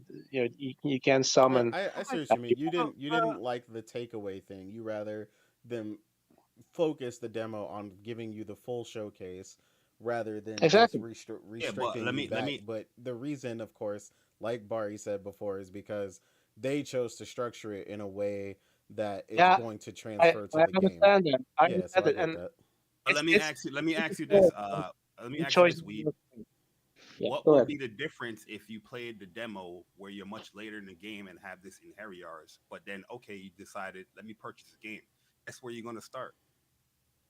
The difference would be that I can see ahead of time But that's what what I the can tutorial expect. did. Yeah, but not enough for me. Look, I get your point. Like, okay, yes, it introduces you to So, these things, but let me ask you this question: what would you have wanted? Like, what more would you have wanted to wh- see at the very what I beginning of the game? what I would have wanted to see is that they either make a demo that might not necessarily be in the game, or jump towards a later mission where you have all these powers, or at least a portion of those that you and give a demonstration. Okay, this is what you can expect throughout the game. And I get that when I start a game, I won't have all the parts because that's in every RPG. But I need to see more because when I was playing the first mission, I wasn't feeling it. You just felt like it wasn't enough. I get. They felt like it That's a, was enough no, versus Lee now, feels now like it I'm wasn't enough. now I'm Yeah. confused with that aspect. Cause one, what game have ever gave you almost everything in a demo like now? There are quite a few There, demos that there are let you go ape shit. plenty of So things. Yeah. No, But they but all I'm saying like the reasoning behind what he's saying is that it's still going to ultimately lead up to you starting from the beginning. I feel like the tutorial they showcased enough where they said, okay, there's a mechanic in this game where you can summon your inheritors that you recruit within the story, and you're doing that there, and the inheritors is going in that in the tutorial area. But yeah, like now that you're past the tutorial and you get into the story, you're starting from scratch. But even And you within that actually one, meet with the first inheritor at the end of the demo yeah, if you're Yeah, going to no. be there's a using. little yeah. teaser right there. But the thing is, what I'm saying is that in the first chapter, you gain a lot of stuff because you get about 6 divine skills that you can get in the game. Also, the Hmm. level up abilities with counter moves and And you get a stuff Also, like whole, that. you get a a whole nother second. weapon. You get Also, the yeah, I was about to rapier. say that Get the you rapier. get a second weapon and you can level it I up know. Yep. and get additional. I played the full demo, so you don't have to explain it to me. But again, look, you don't have to agree with me because this is just my personal opinion. But for me, what I need to see more to because I wasn't feeling it for the first mission, and it would have helped me if they had maybe jumped to later mission where you already had a few NRRs and showed you sort of what I can expect and not. So Let me ask you a question. Did you feel that way about Diophil's demo as well? no, because that is a very different game because they were able to introduce what the core gameplay mechanics were in that first level, or basically the first But that's a, chapter. but Oh the man. but the you just walked into my trap. Valkyrie Elysium literally did the same exact thing. What you got, Not what you entirely. yeah, yes it did because in Diofield at the very very very beginning, as soon as you start the demo, you're with I forgot the 3 characters' names, but you're doing that tutorial mission. You summon Bahamut, and then it goes to you having to go starting from scratch, then building up your army and working for old boy to get to get the kingdom back where it needs to be. So No, that's no, literally no. the same thing that you do in Hold Valkyrie on. Elysium. So, That's I not, mean, that's I true. understand his point. It's just we That's just true. have a disagreement. yeah, Yeah, y'all yeah, it's not disagree the on Yeah, that. yeah. disagreement Hold is on, fine. I'm hold on, just, Never said I'm just hold saying. on. disagreement. I just want to correction that because I don't think that's true because essentially what you can do in that whether you want to call it tutorial or the first mission, you can basically do throughout the game. They're giving you more as you go along, and you can also summon that Bahamut, I think, pretty much after the first mission. So Yeah, I I think you can. I yeah, played the Yeah, demo. you can summon it. You yeah. can. So doesn't really fly there. You just The felt thing like is, you were less limited in that one as opposed yeah, to overly too limited in what you were given in Elysium, and, and you look, wanted to see more. these two are also very different games. I mean, one is basically an RTS game, another one's action RPG. And with Diefield, first of all, it's quite unique because there aren't that many real-time strategy RPGs. So obviously, it stands out that way. And uh, I had fun playing that the first chapter, but I didn't really have much fun playing the first chapter of Elysium. So again, for me, it's just for me. I don't know. You guys are fine with it, but for me, I would have liked to have a demo that's more like a vertical slice that shows you, okay, later on you can do this and then this. So this is where you're working towards. So yeah, Rather you than have to spending start the rest of somewhere. that time doing the whole here's the beginning of the game thing. Yeah, Yeah, exactly. I got you. I feel you. I dislike Yeah, that, but all I'm saying is, cause I'm very biased when it comes to Elysium or Valkyrie. Oh, Is I know. that yeah, I'm still like puzzled by it's not enough because like I said, you getting like 6 divine skills that you can, pretty much get in the game. There's a whole bunch of like I passive think he and wanted to play almost like mid game to see how it goes yeah, from there. To see I if the I graphics get what you're saying, but I'm change. just saying at the end of the day, you are still going to lead up to what you are arguing against. You're still going to be playing the beginning. Even if you get to play chapter 7 or whatever later, once you buy Yeah, that game and boot it up, I you're going to be I right there in get the it, beginning. I get it. But the point is, yeah, you kind of want to know, is it worth going through all that to reach a point where you will find a lot of enjoyment out of the game? And I didn't get it. I mean, and look, you can do it in different ways, right? If it had like immediately had a compelling story that grabs you, or very interesting characters, or whatever, Hmm. that could also have helped me through. But there wasn't really much there, right? It was just an empty world with barely anybody in there. As some enemies, and the gameplay wasn't interesting enough for me to say, okay, yeah, this is a day one. So I'm not saying I'm not never going to play it. I mean, but for me, this is sort of a wait and see rather Yeah, than I'm really Okay. shocked. I'm really shocked hearing that, yo. You know what I mean? No, this like I feel like Elysium gameplay is way deep. Like just from even that first chapter, like the videos I put up, the clips I put up on that's I combat wise, I'm just like, yo, how is nobody not having fun with this game? There's so much Well, stuff you can do. I think With the game. I have a question to Weeb. Are you a fan of the action adventure games like that? yeah, Isn't sure. that combat very similar to like Ys or something? Which Not game? the Oh, Yeast yes. combat is Or much more basic, where it relies yeah, more on the and skills and all that stuff. it is also more fast paced than Elysium. I wouldn't agree with that. Mm, I think both is pretty fast paced, Their pacing but looks about the same to me, but that's what I remember. yeah, but Say with Yeez is more the combat is way more basic than something like Elysium. You know what I mean? Where like I said, you rely more so on the skills rather than the basic attack. Like the basic attack is more fodder. Where I think in Elysium you use those basic attacks to get to certain things. Yeah, you can still use the defined skills and all that stuff, Yeah, you but use them as a setup. it's much I more profound. kind of the only where I would disagree with that, Bari, and agree with Omar is I feel like the Crimson Line skill that is very similar to me in Oh yeah, Elysium is that's much broken. faster. Like the approach and get in and the evasion and the dungeon exploration. Like when I'm running around smashing boxes in East 9, it's to me it's a faster version of what Elysium was doing. Mhm. But But you also gotta yeah, remember, also, like Elysium, you're in the legit the beginning of the game. It's gonna open up. It's going to yes, I mean, I yeah, like later, that. but from what I played so far, it feels like it's faster. That's it. We don't know how it's gonna be after it, but not for me. Um, now I wanna hear from Viper because he's been silent for a minute. Go ahead, Viper. What's your thought? Epic said, "Fuck what y'all talking. I'm playing Soul Hackers too." Yeah, he No, no, is. no, Hey, no. I so, still have my point that I wanna make, but I wanna hear from Viper first. actually, I think this is the only thing I'm gonna be speaking on because I'm in Philly right now, chilling with a friend, and we're listening to your conversations and having our own little arguments about action versus turn based. Um, my whole ordeal is, let's say I'm in a battle, and I haven't played any of the demos, Dialfield or Valkyrie. I'm going to play the whole game, Yeah, so I'll you're get there when. blind. But let's say I'm in a battle, and let's minus Atlas games because they're different. I'm in a battle in a turn base, and I have like 3 fire spells, 5 wind spells, a couple of almighty spells, or whatever. When I'm going up against an enemy in a turn base, I have every single one of those that I can use. Let's say I'm in an area where they're primarily weak to wind.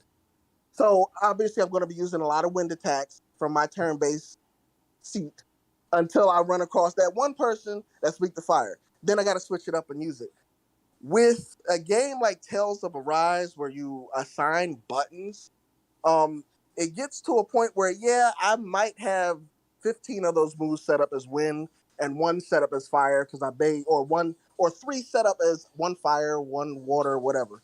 Um, But the aspect is I don't have every single move available to use against the enemy.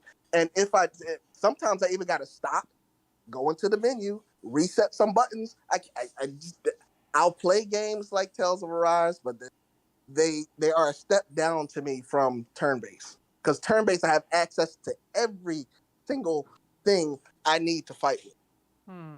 Then let me counter that. What about dodging? Dodging bosses, dodging Oh, enemy well, moves. there are for turn based there are some games where dodging is not allowed. There is none. But I assume that the base game setup allows for you to not get your ass kicked off of the first couple of moves because you can't dodge. Obviously, if it's a game you can't dodge, they're not going to have the beginning enemies one shot you. So it's all with the gaming mechanics. Now, there are some turn based games that allow you to press the button at just the right moment to either block, parry, or dodge. And Mm-hmm. I do like those better than regular turn-based games that don't include it. Like Chris Tales had that in their Yo, game. Crystal was amazing. That's something Barry could speak on because he was one of the only people I know that played through that game all the way. How dare you? I played it and I finished it and I loved it. Did you? Uh, I don't, man. I the don't what's remember you even called? talking about it. I just remember specifically Barry playing it because a lot of people were Amazing. mad at it and you liked it. Yeah, Dude, I love I the hell out played of the the game. Yeah. demo and I played the main game and I had blah blah. I Did- even had a conversation with Chris about it, and apparently the two ladies that was almost like buggy Yeah. because they do this one move and you try to bluff. You set and you block and you just get hit every single time. But going back to what you're saying, Viper, to me, what's your issue? And apparently, Innate have an issue with Final Fantasy VII Oh, Remake hard difficulty. let me Before you let me go, go in, Kofi.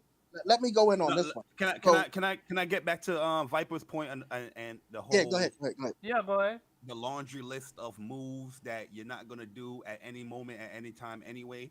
You know what I mean? Like that's what I'm saying. Like, yeah, you have this laundry list of moves at your arsenal, but you're not gonna use those moves. Like everything in the action game that you have equipped, you can use that right away. You know what I mean? Well, So the whole list of moves that I get it, I understand it that you can just cycle through and go through this and this and that. You're not gonna move that. You know what I mean? You're not gonna do all of those moves because, like I said, well, you're well, limited. that's where we differ though. I am a tactician at heart. I think like a robot. I go from process one down to process 100. So that's why turn bases do me good, because I will use those moves that you won't.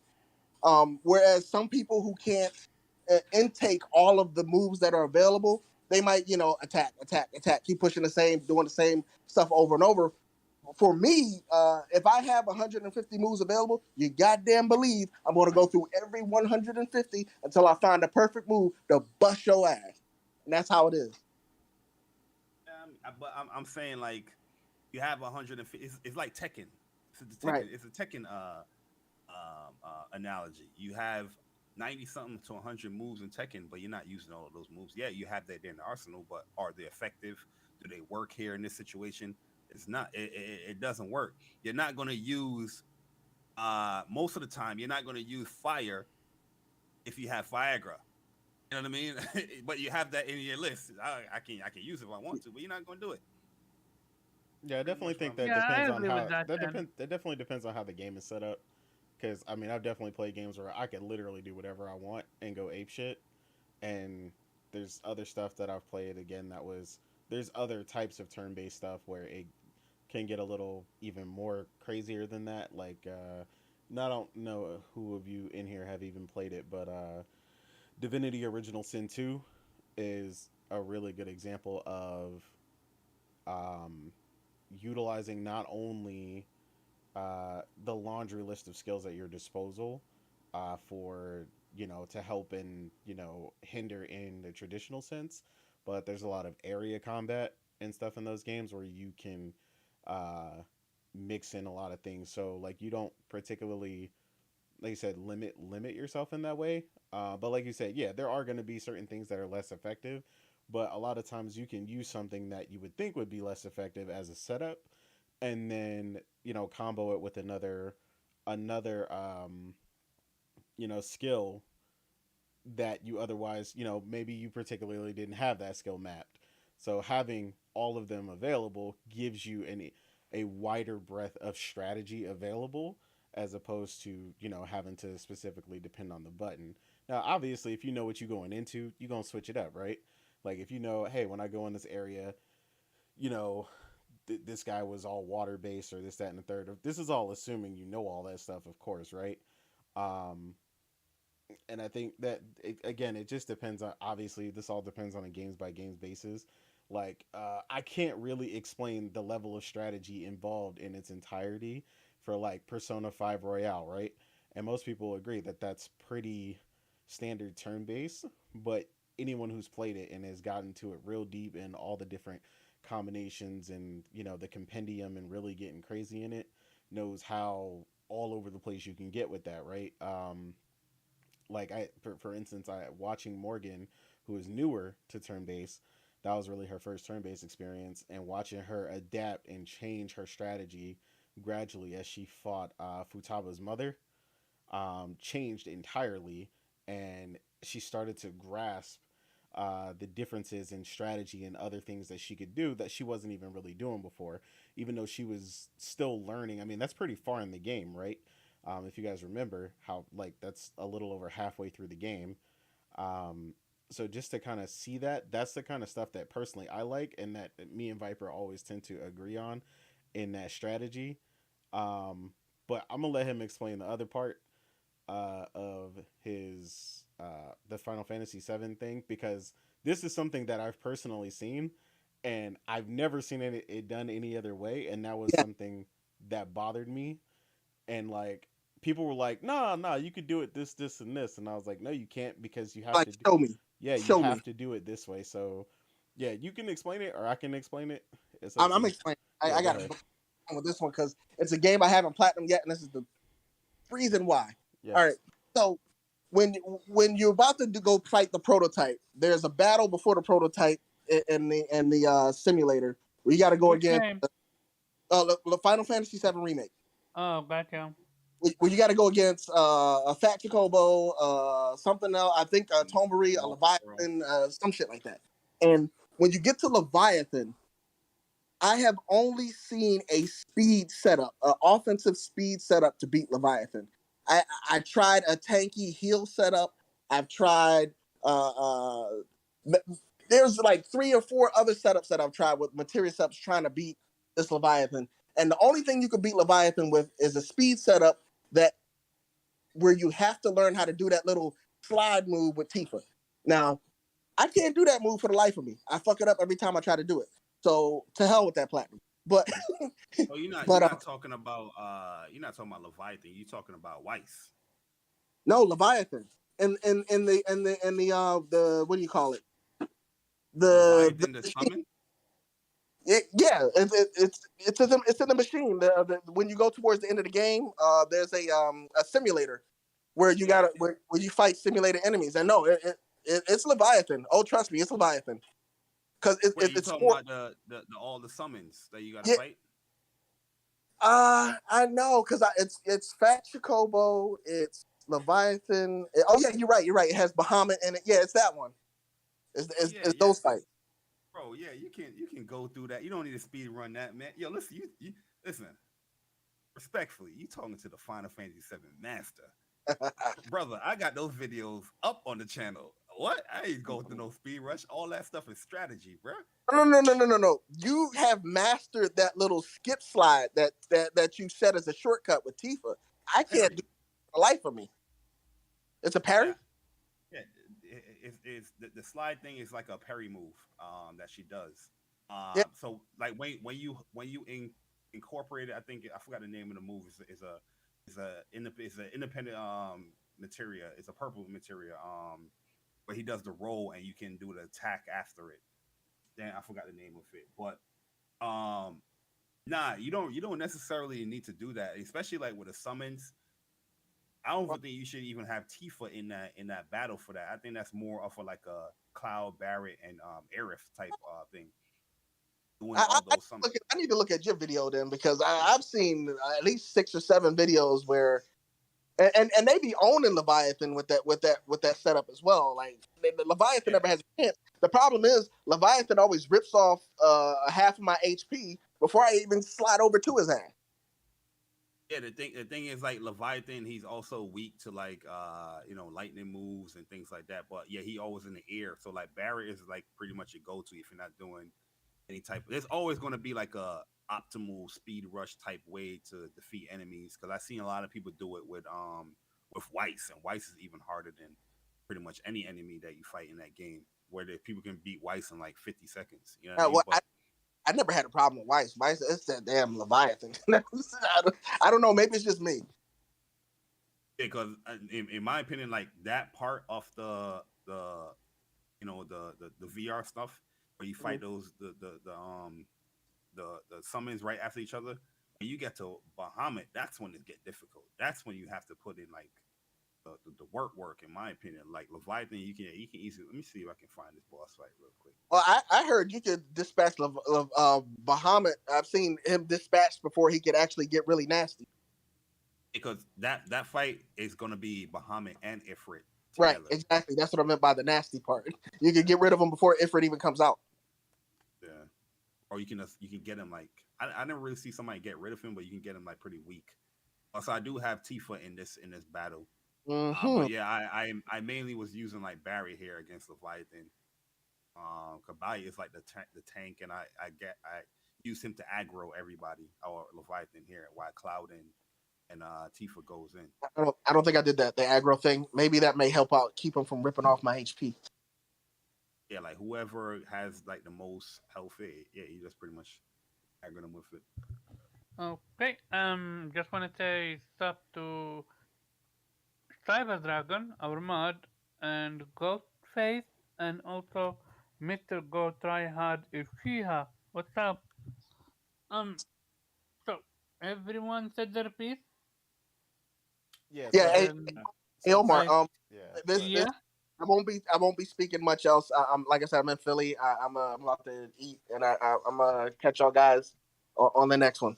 Yeah, you good. Okay, take care, Viper. No problem. It's Oh, chopping it up, y'all. Mm-hmm. yeah. So for me, it all started when it called action and RPG boring. Like that's what I'm like, yeah. Which I told you But you misinterpreted, which I corrected. yeah. What I understand now, but I now understand fully what you meant. And for the most part, I agree. But there's also the dodging mechanics that action JRPG have that base is lacking. I mean, Furthermore, I know you love that. So yeah, like nah, I'm destroying bosses. Like for me, one of the best thing in action JRPG turn-based JRPG is the ability to dodge, and also the ability to maximize your damage output before an enemy attacks you. Like these two are king when it comes to games like that. Other than that, I'm so I understand your gripe when it comes to the skill set. Like I truly do understand it now, and I semi agree with it. And it would be solved by give you the ability to to choose any menu skill. within the middle of it. Yeah, Yeah. precisely. Yeah. So that should be something like a main middle ground. Will it be almost compromise the flow of the combat? Sure, but most of the time you see what your enemy you're running into, so you're already prepared. Like for example, if I'm going to a certain region, for the most part I know what I'm going to run into, for the Well, most part, not if you always. yeah if you know, but yeah. Yeah, and other than that, I want to have a conversation about why triple A um, publishers and developers are leaving the turn-based space, and I want to see if there is a way to improve that and bring that back. What I mean by that is, This week alone, we heard from the developers that made Wild On. Apparently, they went to Sony over and over and over again, and Sony rejected their game. So my question is, why? What? Why would Sony like? I'm super confused. Why would you allow for a game like what do you call it? Any blood? Diofield, or even a game like Octopath Traveler 2 come to your platform, and you're not gonna allow a game that I think put you on the map, but it's very important to you, which is Wild Arms. I never played it, but I heard from Kofi and J Body Yeah, that's Wild a Arms great game. is some amazing Such a shit. special game. So, but Hold on. You're saying they're not allowing it? I think they went to Sony for publishing it, which is a very different conversation, right? yeah, they're waiting for Sony for publishing it. But I think the argument that Omar's making is MediaVision used to be a partner with Studio Japan, and it seems that if I'm sorry because I'm biased, so please take this with a grain of salt, but if this team is passionate enough that they want to pick up where they left off and basically give a spiritual success to the series, it's you should just try to retain that type of relationship because of where PlayStation is right now on the JRPG scene in Japan. It's just because the landscape has changed so much, it seems like a great opportunity to do well with public relations, right? Precisely. The narrative is, oh, they don't care about making JRPGs anymore. They don't even want to put Legend of Dragoon on PlayStation Plus Premium right now. Oh, and now they've turned down iconic RPGs from the PlayStation 1 and technically PlayStation 1 and PlayStation 2 for both of those Kofi, is it IPs. fair to say that's the narrative if that's literally what's happening? I wish I knew more, and I'm sorry, I want Weeb to be able to respond. I wish I knew more, but that's what we How see. many That's what years we have see. PlayStation had to start to create a remake for Legend of Dragoon? They invested in so many other remakes, yet Legend of Dragoon is being untouched. Why? My The, the, guess. the, Oh, we'll go. Or Barry, the, you can go the ahead. Yeah. thing is, when it comes to like games like Penny Blood and Arm Fantasia, like even I was like critical of PlayStation. Like, damn, why is this not something that they would publish or would keep on their platform or whatnot? But when you look at the Kickstarter and how the the developers said their campaign, they wanted to bring this game on multiple platforms. So I think one of the reasons why PlayStation kind of turned it down, or it's like publishing and funding the game, is due to the fact that the developers wanted this game to be on multiple platforms. Like PlayStation, typically, if they're going to do like a multi-plat thing like that, it's going to be like PlayStation PC. But this game is not just going to go to PC. You know what I mean? So, Do you think like, they're only saying that now, or do you think that's no, what they started with? they're Oh, share, that's what their first FAQ was. Like, Oh, was it? Okay. it was they're listed in there sharing in the FAQ that they want to with bring this this on one. multiple. With this one, they're cherry picking because they fucking bought Bungie and allowed it to stay multiplat. Like, Yeah, but not like this. you can't look at this and compare this to Bungie because what they're getting with Bungie is more than just the Destiny IP. It They're doesn't also matter no, though. It's the it does optic. matter. It does. Not really, It, because we it's know that absolutely. PlayStation's. We know. Hold on, Omar. Calm down. We know Go that ahead. PlayStation. We know that PlayStation has 12 live service games in development. So part of the reasons why they bought Bungie is because, and Bungie is one of the most successful games as a service live service developers in the business right now. So they feel that would be a good asset to get their 12 games off the ground and in a good light.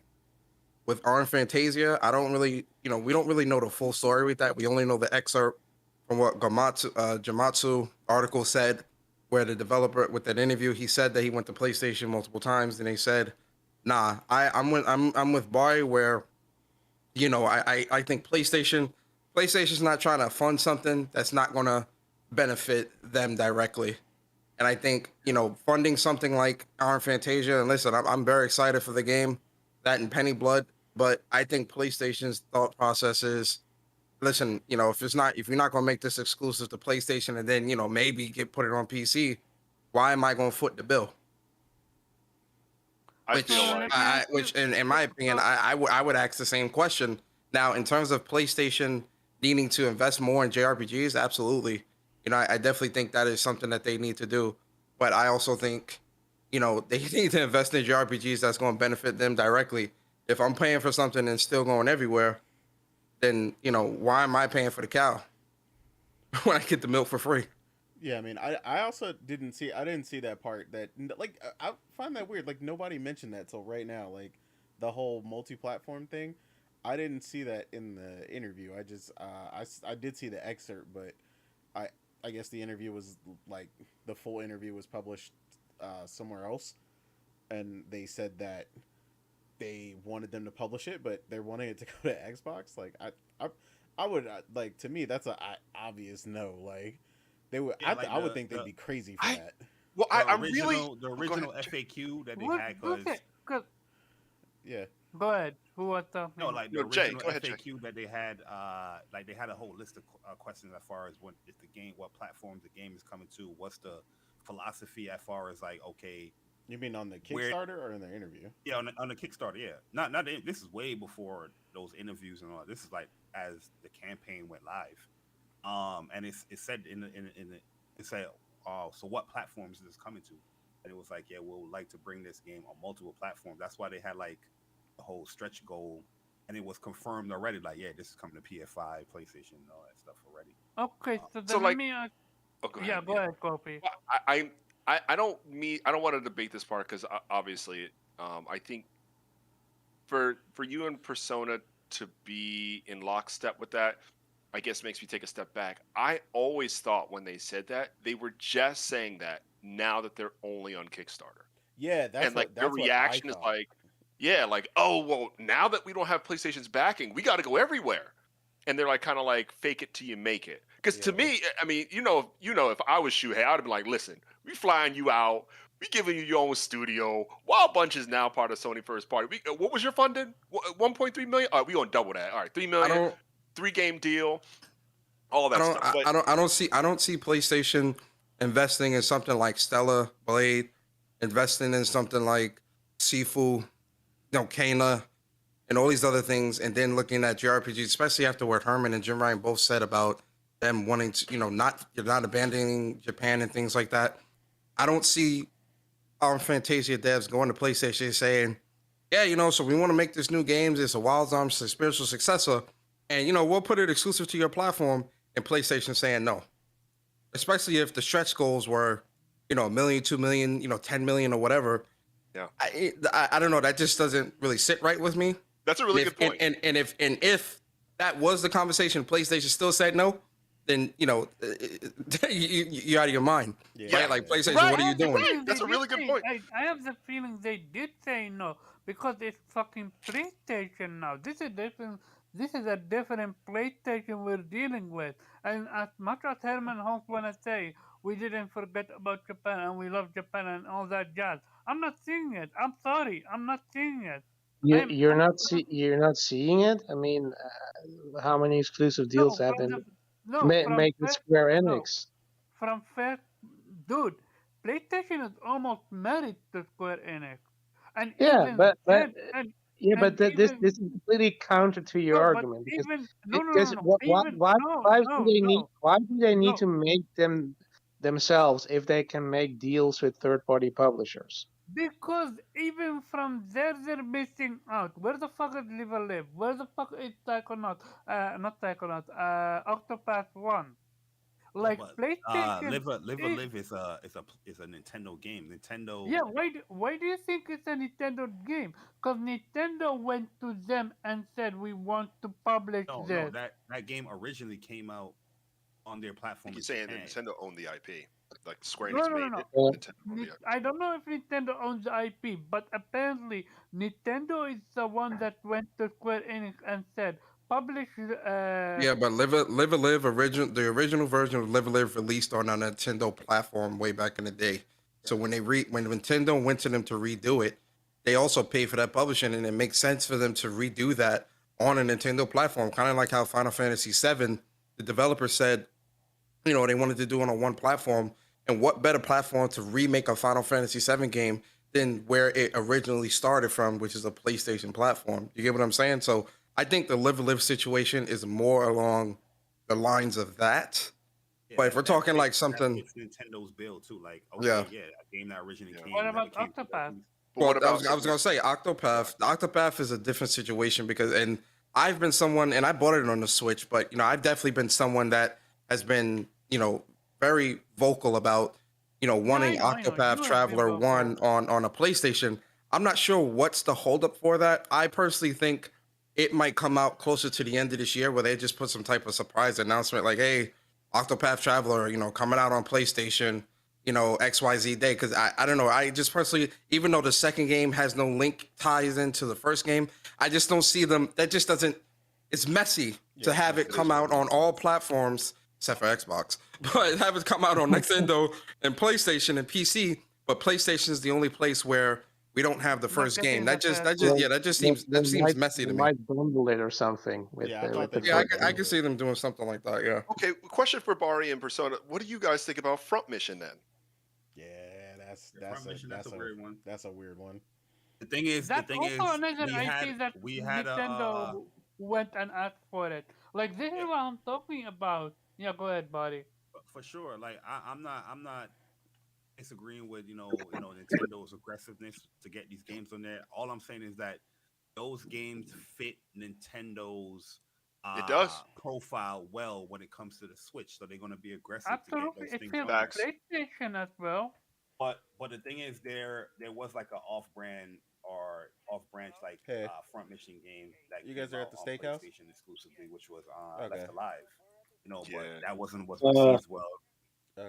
Type of game. No, Persona was thinking because But I yeah, mean, we're gonna come over and Nintendo is just being aggressive when it comes to those give games because, her like I her said, gift later, but it fits the Nintendo she Switch said it was really steakhouse. well She to was like, "Well, I can't remake eat some of these anything older there," so I games, was like, and it's a handheld type thing.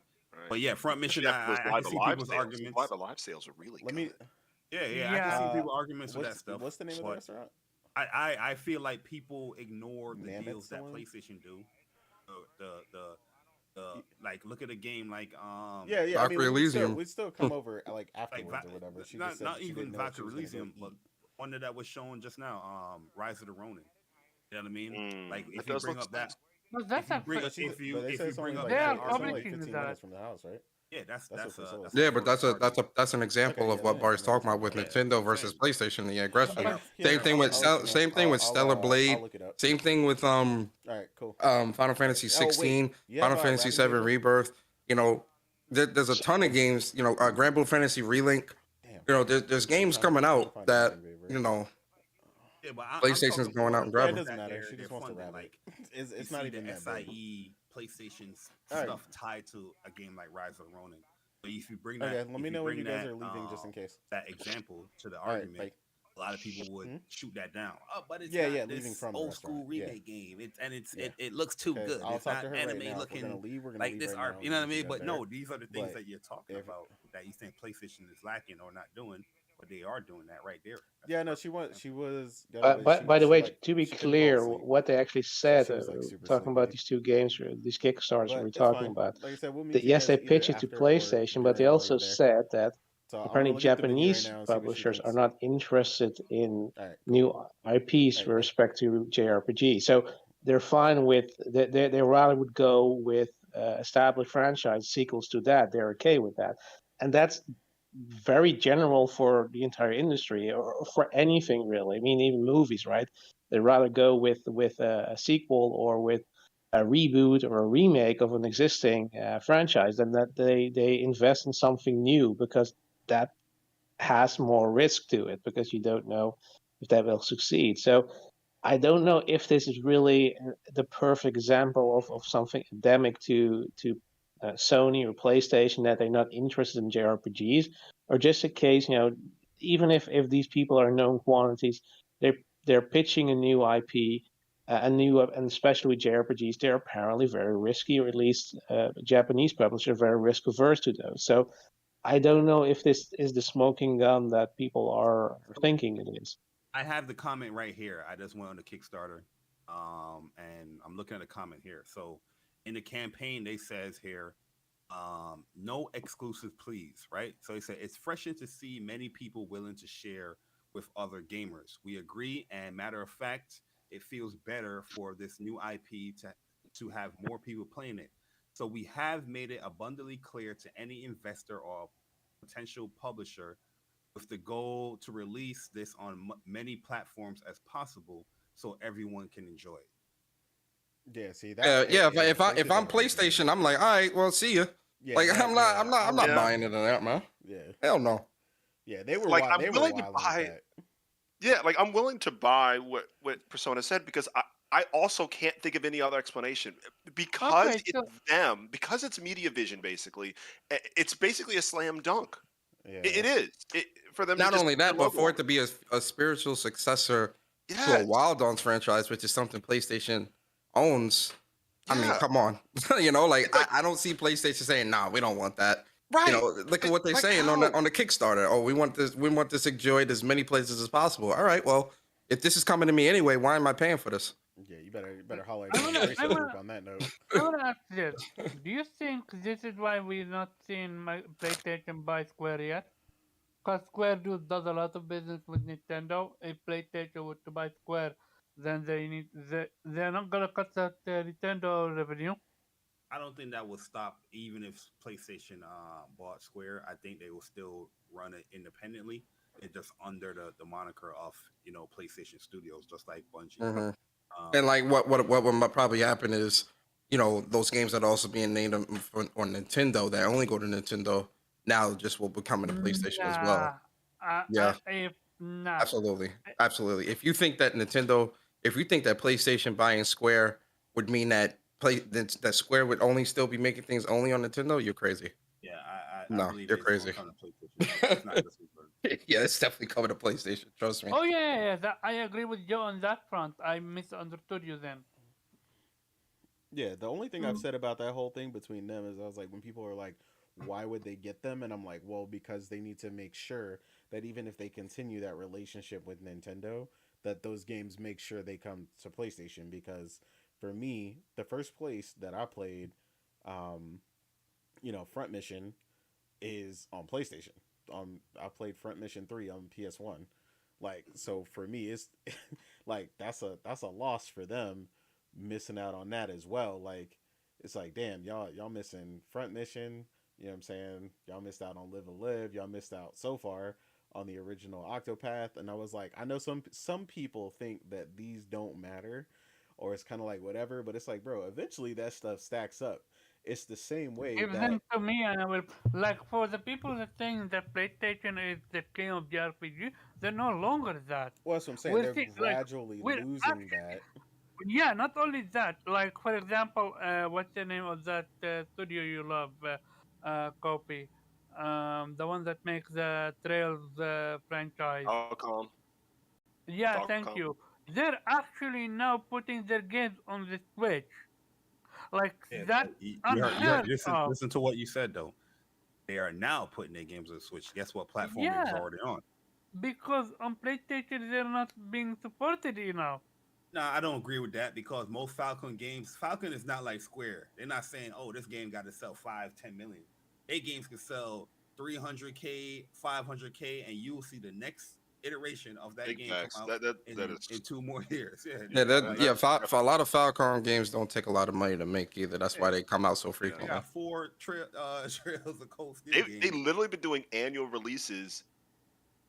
2018, 2020, 2021, 2022. That's pretty Yeah. consistent. You're right, and they don't sell that great. Mm-mm. Falcon is like I'm NIS. sore They're sore gonna- about Falcon. They're gonna If drop they get like even if they get a game to sell at 500,000, they happy. Like damn, 500K. Big Okay, let facts. me ask you. Big Yeah. facts. Let me ask you this then. Atlas, Persona 6 is going to be PS5 exclusive or no? I think it'll be a Probably timed at- exclusive. Probably at the beginning. Yeah, it'll probably be times. Yeah. They better hope so. I would not be surprised if it goes multiplat straight away. I think You they never like know. programming for You once never know. too. I think But- depending on how. Look at Yakuza. Yakuza is not exclusive. Yeah, but Well, Yakuza is still a niche title. You know, like if we compare it, you can't compare depends on how well Yakuza it to sells Persona Xbox. 6, Persona 5. I it- mean, If it pans out well on Xbox, it's possibly that's going to come out on multiple platforms day one. Because yeah, that's the test. Persona 5, that's definitely the test. Yeah, Atlas been asking a lot of questions when it comes to other but platforms. it's Like, literally gonna be Yeah, they on have Game Pass. lately. It's gonna be in Game Pass. I'm pretty sure it's gonna be in Game Pass Day 1. Correct me if I'm wrong. With Yeah, this but I one. mean, it's a 6-year-old game. I mean, whole game. you know, Persona Persona 5 is released in on PlayStation PS3 Plus and now. PS4. Yeah, and it was on the PlayStation Collection at the launch of the PS5. So I don't. No. What I'm I trying don't. to say is how they gonna do if how they gonna know if people gonna support it or not. Well, they'll probably just look at the interest of who's playing it. On that's why I really think that's also a reason why Octopath Traveler 2 isn't coming to Xbox, because they looked at those numbers of people who played or completed it through Game Pass in the first game, and it was like, all right, ain't nobody feeling it there. Why waste resources?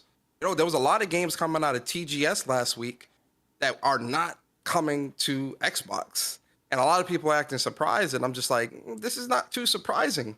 Because the stuff that's there, you're not playing. Who played 7, 8, 9, 10, 10 2, 12, 13? Yeah, they had all those. All those games are on Game, or I don't know if they've left Game Pass already or whatever, but those games were all on Game Pass. I haven't seen a lot of traction for them. I'm not. Yeah, they might have. But even like with Persona 5, right? Like Persona 5 is a very specific game. And what I mean by that is, if you don't enjoy that role-playing type stuff, like to a core, like, sleeping, cooking, going to class and all this other shit, as well as the turn-based combat, you're going to have a tough time playing a Persona game. And I got news for you. I don't really think a lot of the audience on in that side is going to really finish that game. They might play it, start it up. I don't see a lot of them finishing that. Oh, it's gonna be plenty of loading screens. They're gonna be like, oh, look at this. I got it on my dashboard. Look at that. Yeah, I think a lot of people are going to use this Persona 5. The fact that it's in Game Pass, the fact that it's on Xbox, that's going to be the talking point that you see on Twitter when it releases. You're not going to see people excited to play the game. You're not really going to see people actually playing the game. Oh, You'll right. see screenshots of people bragging, PlayStation lost another exclusive or whatever. And so if it comes out Tuesday, by Friday they would have moved. They'll have moved on to something else. Right. I don't see a lot of them. 20-hour game. Like. Yeah, that's a long game. That's a long game. I wanna just give a shout out to the people in chat. First of all, we have the Salt King himself, Salted Gaming. What's up to you, man? Hey. And we have also a Future Element 9, and he also subbed to my channel. Thank you very much for the sub. And now let's get back to the conversation. With basically, Harry in there. Harry fucking fantastic. I'm enjoying it a lot. I'm gonna switch gears. So apparently, my PlayStation is apparently it's PlayStation Microsoft competition again. I thought Phil Spencer said that Microsoft doesn't see PlayStation as competition. They're more in competition with Google, Apple, and I forgot which one the third. I forgot what one thing, but yeah. Apparently, Satya Nadella came out and he said he wants PlayStation to compete. But I thought they were not your competition. What's happening here? I'm gonna go to you and H. What's up, man? What's going on? Did Satya forgot didn't get the memo that Phil Spencer put out? No. I mean, he what he's doing is the typical running his mouth like Microsoft, not Xbox, like Microsoft always does, because he knows that their MO is when they cannot compete, what they do is buy out the competition in order to try and suffocate the market and force it into a chokehold via, purchasing power, because they lack the creativity to compete internally, developing either programs or whatever endeavor they're in at that moment. And eventually, if they ultimately can't do that, like they couldn't do in the cell phone market, they quit. They shut it down, the same way they did Mixer. Um, Skype is a shadow of its former self. No one cares about it. Everybody uses other programs. This is what Microsoft does, right? Like, let me purchase it until I can't no more, or till I get in trouble and they make me split my, into subsidiary companies, via something like AT&T back in the day, which a lot of people don't know that happened. But yeah, there's a lot of shady stuff that they do to try and like diversify and not get in trouble. Be like, no, we don't own that. We own this company that owns that, but we don't own them. Like, it's complicated. So I mean, he's just, like I said, he knows that they can't compete at that level. He's obviously paying much more attention than he was a minute ago. And that's really what he's just trying to. He's trying to be like, what? Why not let me buy it? You know what I'm saying? Like he's doing the opposite. The people want to talk about Jim Ryan crying. Well, then, you know, he's crying about not just being able to throw his weight around and throw all this money at everything and just purchase whatever he wants.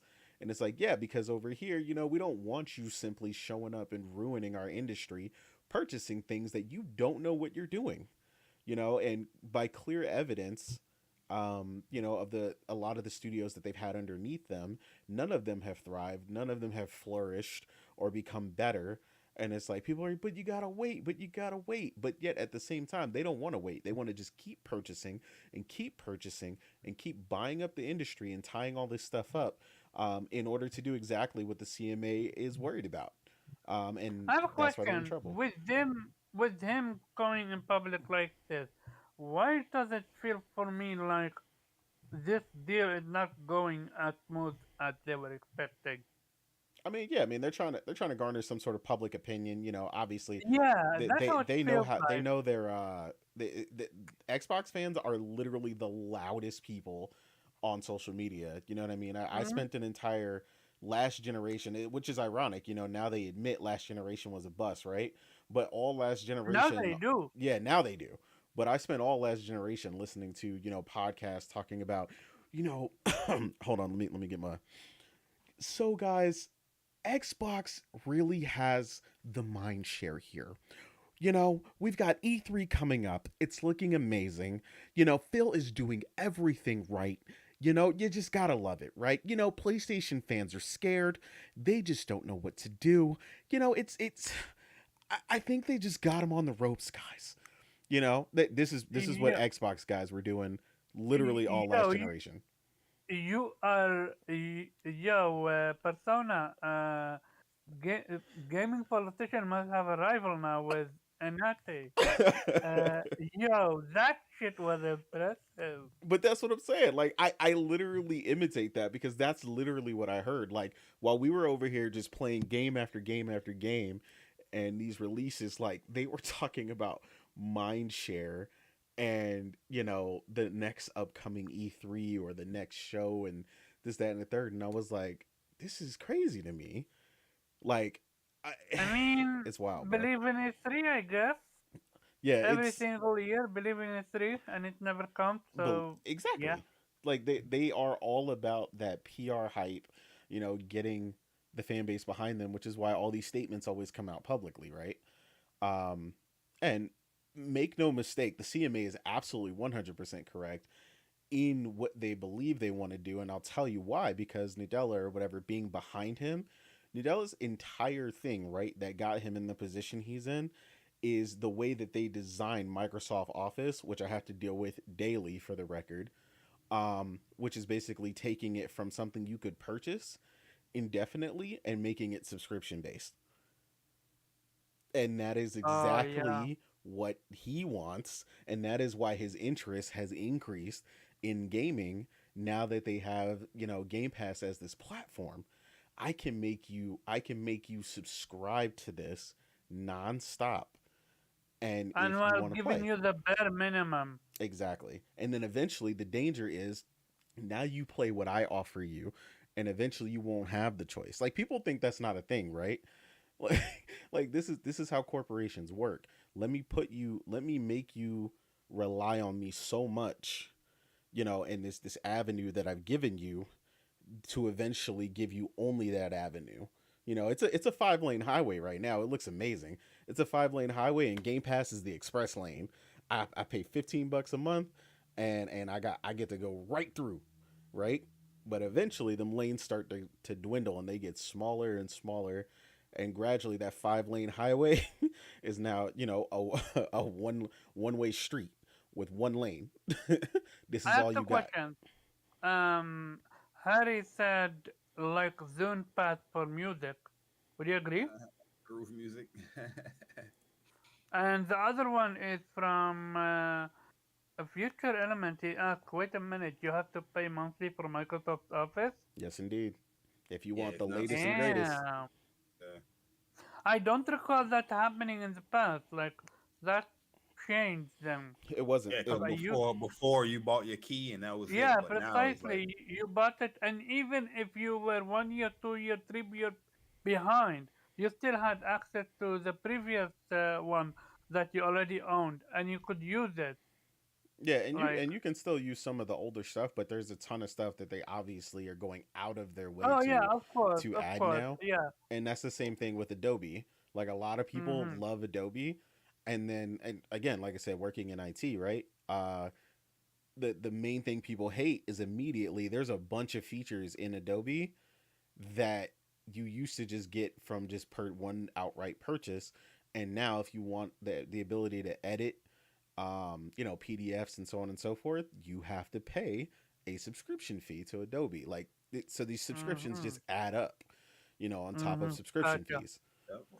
yep. One Okay. thing I want to say about the whole Satya thing is that, Mhm.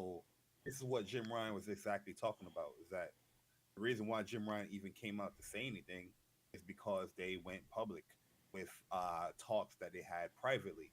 But the reason why Microsoft is doing the whole public thing is because they want the fan base to rally. You know what I Mm-hmm. mean? This shows them like, oh look, no, people are for this deal. People want this deal, but they don't know how skewed it is. So somebody like Satya, Phil Spencer coming out publicly talking about this stuff, that's just to rally Riles the the troops. fanboy up. Yep, Yeah, riles yeah. the Mm-hmm. fanboys up. And Yep. look at people now talking about King Satya. On his I've throne seen, and all this yeah, other I've seen the weird shit. weirdest shit that people have been Uh, saying in the last uh, week with it. But hey, at the end of the day, I agree with Innate 100%. It's like Microsoft, uh, pretty much what they're doing here is not necessarily competing. They're trying to take out the competition. They're not trying to compete with the competition. Exactly. The Oh competition yeah. that's there, they're trying to. It's no different than like, uh, well, I'm not even going to go. I was going to go sports. So I'm like, nah, I'm leaving it. They pretty much know that PlayStation is the heavy hitter, and that's why you see this whole acquisition be delayed so much, because the power of PlayStation and the words that it can use and say, yeah, it can put things to a halt. Not saying that it's not going to stop. I mean, not saying that the whole deal is not going to not go through, but they can slow down this process as long as they can, just to make sure everything is fine detailed. They know all the details, the nooks and crannies, as far as what PlayStation is going to get, what these other platforms going to get. Because yeah, it's not just about PlayStation. It is about the other platforms. That's what the CMA is saying as well, that people are ignoring. It's about the Mm-hmm. Yeah. developers, other platforms, that this can change the whole business, scope of things. I mean, with such a big publisher and this huge ass Mm-hmm. acquisition. But Before, yeah, yeah, go ahead. you go. Yeah, Persona. Any chance gaming publication can make an appearance on here? uh,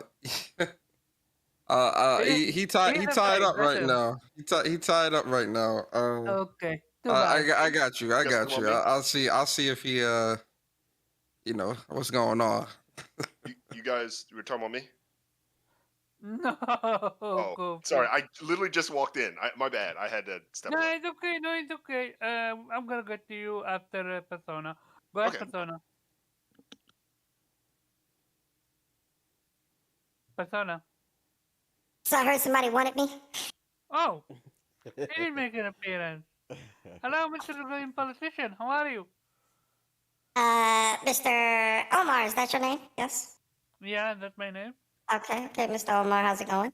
I've never been on this show before. This is an interesting show, Game Slayer. So, what kind of show are you? Do you prefer Xbox, PlayStation? I hope you throw the gamer. So I hope. So you heard what Innate Double Danger said. What's your take on that? Do you agree? Disagree? It's a bad faith argument. I'm gonna be honest. It's bad faith. This is my whole thing, right? When it comes to what King Satya, understand? What King Satya is saying, I feel like King Satya is a how do you say? He's very special. He cares about the gamer. He cares about me. He cares about real gamers, and he understands that we have to put food on our table. So everyone doesn't have enough money to pay $70 for games, and PlayStation's trying to stop that. Microsoft is trying to create a gaming world where games aren't super expensive, and PlayStation's trying to stop that because PlayStation's anti-consumer. You understand? So how does it feel, PlayStation having game after game after game, while Microsoft is wait for E3? That's a bad faith question.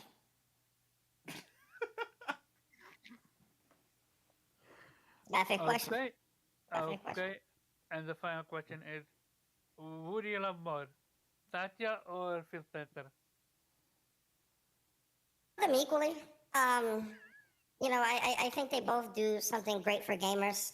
And, whenever I pray to Phil Spencer at night, I wake up in the morning feeling refreshed, knowing that Microsoft has my back as a gamer. And, they are going to, create a new utopia for gamers where games are $15, $1 to $15 a month. And, we don't have to take the blunt of the bill anymore. What a world. Every gamer should want that. This is why I'm the voice of the people. I think gamers just don't understand what Microsoft is trying to do. And, as being the voice of the gamers within the community, I think this is, I stepped up, right? Because no one else would. So I stepped up to make sure that, gamers understand that, Game Pass is the future. Okay. Well, thank you very much, Game Politician. I'm very happy that you were here. People love you in chat, apparently. No idea why, but yeah, again, this was Game Politician. Thank you very much. And let's get back to Persona. Why are you on the mic? Hey, Get off the mic. Go to your room. Go to your room, okay? God damn. Sorry, guys. I went to the bathroom. Oh, that's fine. I went to the bathroom real quick. Sorry about that. It happens. So, what's your thoughts on Innate opinion? I mean, what you said? not really and truly though. I think this whole thing. I'm gonna be honest. Like the more that as time goes by, this deal just keeps getting weirder and weirder, and like people in this community just keep getting more and more weird and really showing their true colors, really and truly. Just because like you got a lot of people who don't care about Activision, don't care about developers. They have openly said they don't care about devs. They don't care about devs making money or devs working conditions. All they care about is the games and all this other shit. But then you got those very same people trying to use the fact that if Activision is under Microsoft, it'll be better for developing work conditions and all. And I'm like, what? Like, what the fuck are you talking? Microsoft is one of the best places to work and all. I'm like, do you work there? Like, what? You people you wouldn't even be able to sniff an interview with Microsoft. Like, what the fuck are you people talking about? It's all like, this whole thing has a lot of people acting very strange in the community. And in terms of Satya Nadella, I agree. Like, listen, Satya, he's trying to rally the fanboys and the zealots. And I'm not just talking about like, these dudes that you see in spaces. There are a lot of like influencers and checkmark zealots and fanboys that are really going to like push that messaging of what Satya is saying. and Yeah, and we're those seeing are it. those are the people that he's really rallying, and that is going to then influence their audiences. Mm-hmm. That's what it ain't the dude with 2 followers and no profile picture. It's that dude that's got the Xbox logo in his bio, or as an ambassador or some shit like that. Mm-hmm. And has got 200,000 followers. That's the Mm-hmm. person that's going to be really spreading that misinformation and pushing that messaging and Mm-hmm. riling up people in the gaming community. So, with this deal, do you feel it's gonna go through, or do you Yeah. think it's not gonna go through the way Microsoft wanted it? Um, I think PlayStation. Well, no, let me not say PlayStation. I think whatever. First, I do think the deal will go through. I think it is going to go through, but I just think whenever the deal does go through, there will be more certainty on, you know, the time frame of how long COD will stay on platforms, or place, or Xbox is going to put something in writing or something like that to be like, look, you know, when this deal goes through, we will still do XYZ type of thing. I think that's what's most likely will happen. Mm-hmm. Gotcha. And at the end, is PlayStation a competition for Microsoft or no? Because I'm confused. And apparently, both Phil Spencer and Satya are confused about it. They don't know which one it is.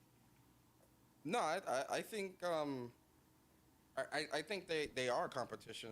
Like I think when Microsoft was talking that bullshit back in the day about oh, their real competition is Google and Amazon, I always was like, no, your competition is PlayStation. You sell consoles, you make consoles.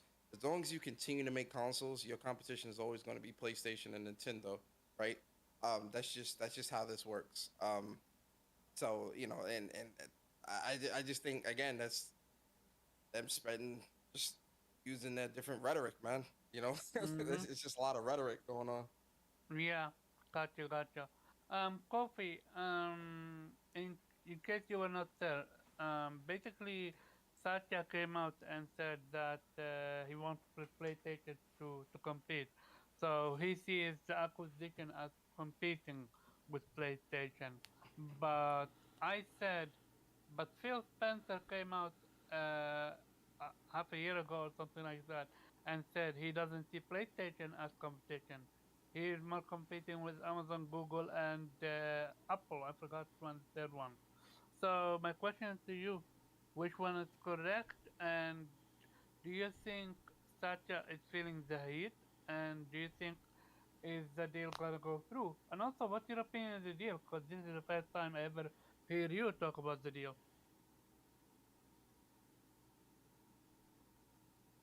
Please tell me you're still here, Coffee. Bakayero. Well, Omar, I just wanted to say that I think the deal, um, it's not really good for just the gamer in general. I'm a JRPG guy, so I don't really care for Call of Duty and all those other games. If this was like Tales of Cold Steel going to Xbox, then I wet my whistle. But what I really wanted to say is that Wet your I whistle? What? I feel that Phil Spencer and Satya Nadella, from what I'm seeing there on the internet and the intertubes, is that these guys just know what to say and know how to say it well, where their ravaging fan base would just flock to whatever they say on Twitter or on this YouTube. And this would carry over because now everybody within the community is just going to talk about what is going on and how it's going on rather than the nuance of them playing a JRPG. So that's really what I wanted to say there, Omar. And I'm just not that knowledgeable on Call of Duty. I haven't played Call of Duty since Modern Warfare 2, and I really don't want to play Call of Duty now. Uh-huh. Gotcha. I love it. Real talk, that was, I think, your coffee brother, because that was genuinely almost what how coffee talk, but also how slow he talk, and also the word choice that he uses. Gotta understand So the that wordplay. that was perfection. Not gonna lie. Um, Kofi, I don't think he's I here, just want to so say, we're gonna Kofi, great point, great point. I agree with what you're saying. yeah. We're gonna go to you, Weave. What's your thought? Oh, Satya's full of shit.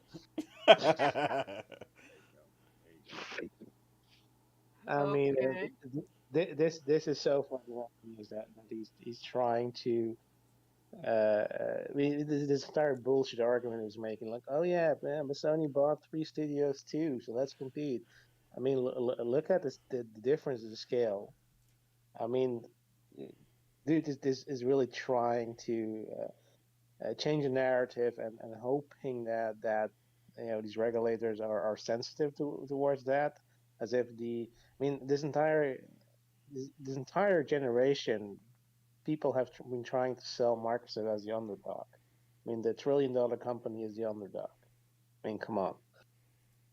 So yeah, I mean, again, I'm still sort of on the board that that deal will go through with stipulations, but yeah, I mean, the longer this goes on, the more I'm inclined to believe that there might be something unexpected happening. That and the thing is, we're all assuming that this goes through because Bethesda went through and we, but also partially because we see the gaming industry as something in isolation uh, compared to other industries, which it isn't. Because in any industry, when a consolidation takes place on that level, scrutiny will take place. So, and these regulators, they don't have to be gamers to understand the gaming industry. They do understand um, what's happening and what that will mean for competition. So yeah, I mean they're doing their jobs, and I'm inclined to think that when I don't have a personal interest in any of the IPs of Activision, but yeah, I'm inclined to think that they might, yeah, if this goes through, that this would affect competition in a negative way going forward. And, if the future that they are saying, that gaming as a service or as a subscription service is the future of gaming, yeah, then they have definitely, if they have COD, they have an incredible advantage, and that could, block competitors or get rid of competition in the industry. So yeah, I mean, these regulators are right to ask these questions, and in the end, I mean, it would be best for everybody if the deal didn't go through. The only thing that we're sort of worried about is, does money speak louder than the power of these regulators? And we'll have to see. Gotcha. And to me, it feels like CMA is the only what's called company, whatever you want to call it, that is actually paying attention to what Innate point out, which is basically this deal is gonna hurt PlayStation not now, but during the PlayStation 6 era, where people are gonna choose their new platform based on franchises where they are, and CMA so far is the only company that have highlighted that. And we have yet to hear where FTC stands on that. And it's Absolutely. crazy. Yep. And if you guys forgot how much Microsoft has purchased in recent years, turn your attention, to the screen, and you will see a list of the ridiculous amount of purchases they've made recently. So, yeah, Which is absurd. yeah, So, it's an insane amount. so this whole competition conversation from Satya just doesn't feel like genuine. Barry said it best. They are not trying to compete, they're trying to kill the competition, which is totally different. Absolutely. Um, Kofi, are you here? Or I'm gonna move on then. Okay, I'm gonna move on. Well, yeah, He, just to the last point though, him saying yeah, that PlayStation bought three studios is like laughable. They bought more studios than PlayStation almost ever has, just with the ZeniMax purchase. yeah, Like, and he got um, nerve to talk. So, yeah, yeah, yeah, yeah. it's a Yeah, joke. This is why when he started to, like, to me, it feels like Microsoft is facing some what's called, Opposition. tough competition with this deal. Like, this deal is not going through the way they expected it to go. This is like, to me, it became obvious when Phil Spencer shot himself in the foot multiple times. He already admitted that what's called, the future Doom, the future Elder Scroll are going to be Microsoft, are going to be exclusive. That's number one. Number two, they already fumbled Bethesda acquisition because they did the same thing what they're trying to do now, which they, before the acquisition, they promised everything gonna stay the same. They promised nothing gonna be taken away from PlayStation, and then after the acquisition was happened, then we heard that everything's gonna become exclusive. So I think Microsoft thought this deal. Uh, I don't know how, because it's a very important deal. They thought this deal is gonna go through the same way that the Bethesda deal went through, and because of the fuck up that they made with the Bethesda deal, and because of Phil Spencer, the ability of him running his mouth, we're seeing now the consequences of that. We're seeing now CMA have factual information in in writing from Phil Spencer, where he admitted that the next Elder Scroll and the next Doom is not gonna be on PlayStation.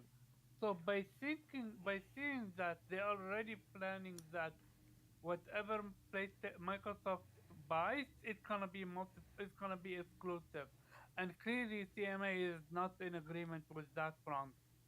Exactly. They see the damage that purchasing tens of studios and IPs that were previously multi-platform and just yanking them, away from the industry as a whole. The damage that that could cause to the industry, um, and like Persona said earlier, there are a lot of these fans, and this is why, like we said, they make these statements public. There are a lot of these fans and so on and so forth that do not care about Activision. They do not care about the health of the industry or the gaming industry as a whole, nor do they really even understand it. Right? Their whole goal is, to be the kid on the playground that you know takes that toy away. Hey, even though I don't play Call of Duty, I should take it from you. I'm an Xbox guy and I think I should own that and you shouldn't get to play it. Give me that. That's what they're acting like right now. That's so weird. And these That is people weird. they don't even play Call of Duty like that. Like, nah, it yeah, they worship a brand, dude. No. Um, so I'm gonna move on to the next topic. We have two more. By the way, we are at 23 likes. Can we get that to 30? Normally I don't ask for any likes, but like the conversation is fire, and if you guys want to be so generous and get us to 30 likes, would be very much appreciated. Definitely hit the like button.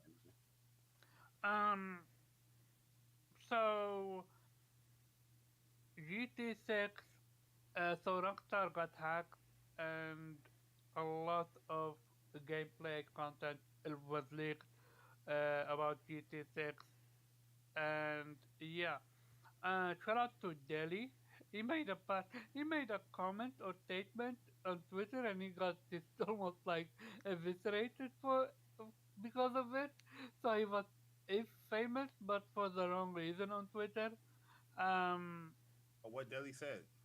So Yeah. he said that with this leak, he would not be surprised if this is gonna set them back either 10 years or they're gonna actually cancel the game. Oh, was based on the hacker, based I on the don't think leak. it's going to be that extreme, but I do So, think that it's going to be a delay that happens so for yeah, sure. delay. I'm expecting a delay, but he actually said decade, and he also said what's called and then the developer of Metal Hell Rising, the game were almost like Doom, but with rhythm game. He came out and he actually called him out on it, and he didn't do it maliciously because he was just trying to prevent misinformation. And Delhi took it on the chin with this one. He was wrong with this one, apparently. Because I'm not a developer, so I can't comment about that one. The Metal Hell Rising developer said what now? Okay, so what's his name? Well, does anyone here know the game that Kay was playing? Metal Hall. Yeah, I know Uh, the game. Yeah, Yeah, I I know know what the you mean, game. but okay, I think let me help you out here, Omar. What Delhi yeah was saying that the game could be delayed, cancelled, or and could have repercussions for the entire industry because Rockstar could sue other developers if they see something similar what they were doing and suspect they use their code. But the developer of whatever the game was, Metal Singer, whatever, uh, said like 10,000 lines of codes per leaked is nothing because our game has millions of lines of code and that's a very small game. So he was just cautioning against exaggerating the impact of that because uh, that amount of code leaking isn't going to have a significant impact on the game. It's not going to set back years or getting it canceled. So that's the only thing really that was said. Yeah, I did see that exchange. so what you guys thought on the whole ordeal? Also, final thing. Apparently, the person that was responsible for the hack was a 17-year-old guy, dude from London, and apparently is arrested by the police this It's a today, I young. think, or last week, last night. Yep, And he blame was. Brexit. So, Brit exit. Barry, what your thoughts? Yeah, I think it sucks. You know, if I was Rockstar, I know I'd be hella upset. That somebody not only leak your upcoming game that you haven't even announced yet. You know, everybody could speculate that it was coming, but it was nothing officially announced. But also, I think it was threatening them with like taking their source code, or they took their source code of the games as well. So you know, I mean, they was pretty much holding them ransom to answer or give them demands or whatnot, giving demands to Rockstar about certain aspects like, oh, release this game or tell us about this game or whatnot. And if you don't, we're gonna, just take the source code of their game, which is crazy to me. But yeah, man, I think it sucks. This is horrible news. Like, seeing the leaks and stuff, I was disappointed a little bit. But yeah, this is not an official release. This is nothing concrete as far as like, okay, this is the final product. This is an early build. But yeah, I could imagine being a developer working on something for years upon years. We was probably if we was probably supposed to get this announcement probably early next year or something. But now that's probably going to get pushed back even more because they have to, tighten security. You know what I mean? Things like that is going to be the focus rather than the game being worked on. But yeah, it sucks, man.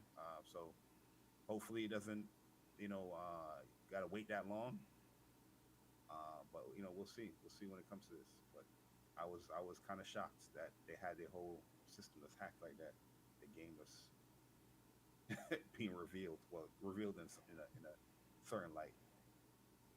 And for the people that thought and thinking that this is the actual ending of the game, no, it's not. This is what I loved about what happened. Not the leak itself that was absolutely horrendous and should have never happened. It was the solidarity that other developers that stood with them, that they released gameplay footage of, for example, Spider-Man, Last of Us One remake, what's called Uncharted 4, that Jeep chase sequence. Like, it very eye-opening when you see how games start versus the actual ending as the final product. And I'm very appreciative of the developer starting with Rockstar with this and solidarity and stuff like that. Um, and Nate, what's your thought? Uh, yeah, man. Like I said, I mean, it sucks that it happened, but yeah, I don't think it's gonna be a major setback for them personally, just because uh, I mean, I think what we've seen isn't enough to damage them significantly enough to really set them back. Like, the developer for the Metal Hellsinger had said, there's millions and millions upon millions of lines of code that are going to be in a game like GTA 6. Um, and as far as people people are silly whoever thought that that was anything close to completed footage. That was just very funny. That I honestly just can't see people doing anything other than trolling, thinking that, because that was obviously retarded. Um, but the what I did like personally is getting to see it. Um, as someone who loves to see the development process and stuff like that, that a lot of stuff actually looked really good. So that was my takeaway from the whole league. Um, is that a lot of the complex movement and systems that were in place, I think they're definitely going to be in line to show us something at the next level. um, Take Two is a company, when it comes to Grand Theft Auto, they have always exceeded expectations, especially in their campaign. A lot of people forget that GTA 5 released on PS3, like that's way back, and they were doing all kinds of stuff and complex things with the characters and mission structures that like had never been done. Like there's things that you do in missions that you only do for one mission. Like they incorporated that like even back then. So um, I don't think it's gonna stop them. I don't think it's gonna hold them back at all. I mean, they're already, hopefully they got the right person. That's the only thing I'll say about that. Uh, I there's obviously lots of complex people working on that. So, yeah, hopefully we get to see an official reveal. Um, not too long after, but yeah, it is what it is. I don't think it was, like I said, I don't think it was a big deal, and I think we'll see some strong footage from them not too long after. Gotcha. Persona? Sucks to suck. Yeah. Nah. I mean, listen, it's the leak. It sucks that it happened.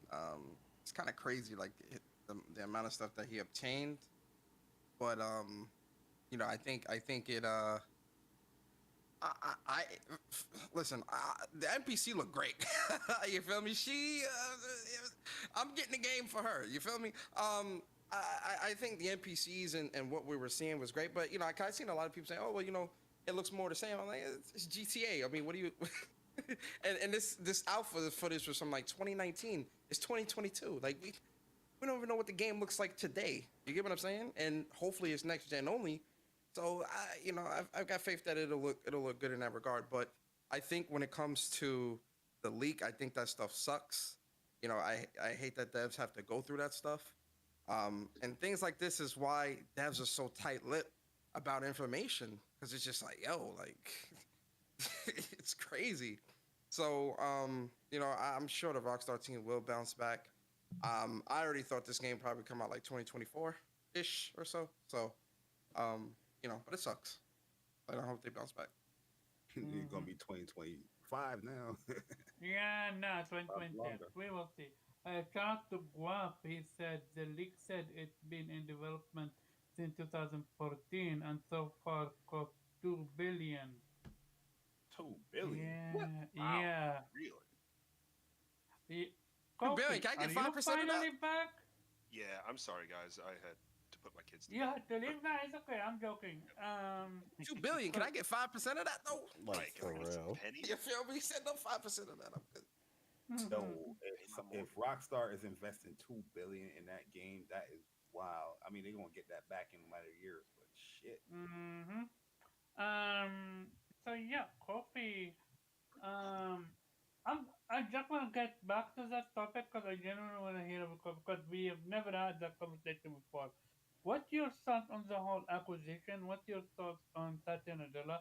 What he said? If you don't know what he said, I will repeat it. And also, do you think this deal going to go through? I'll answer the last question first. I do believe the deal will go through. In general, if we're talking about the acquisition of I'm sorry, I'm trying to separate ZeniMax from Activision Blizzard. Now, at this point, I think that there's too many studios Microsoft has under their umbrella, and I don't expect them to be better. Or let me be very specific. I don't expect them to create a better product based on how they handle their most beloved IPs. I'll give Halo, eh? And that's mostly a shot at 343i and Halo and all the money that they allegedly spent with no improvement. And fans have been very vocal about that. But not just that, it's obvious with them delaying things that Halo is a disaster. But I just want to make sure I take a step back. The ZeniMax acquisition to me and seeing things like the Fallout team they only released like one game, right? They released Fallout 4 in 2000, was that 2016. And now it's 10 years since the last Elder Scrolls game. And then 3 years ago, didn't they announce Elder Scrolls 6? Like it's around. They did. Gonna They take did. time. So when I first heard of that acquisition, I said maybe Microsoft can help this around, push them to make a better product, whatever the sixth game is.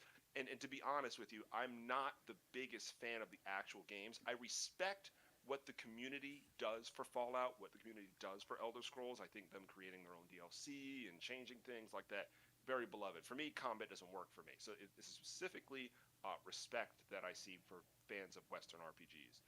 Now, with Acquisition Blizzard and all the controversy of their leadership outside of actually gaming, it just sounds like too much. And we understand that the development time for games has increased dramatically. I still don't think it's an excuse for us to go an entire calendar year with no real evidence of changing tides at Xbox. A whole new gen, we're here. Xbox Series X has a lot of positive hardware things about it to create something amazing. And we just don't have any evidence that anything they're making is holding up.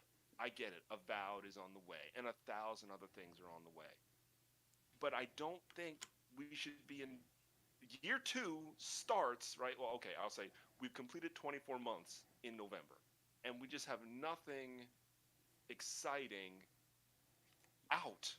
And I think it's reasonable to doubt that this generation will be impressive, and maybe next generation will show something, because Everwild or whatever the initiative is working on obviously is not going very well from what we heard earlier this year or last year. So I want them to be more competitive.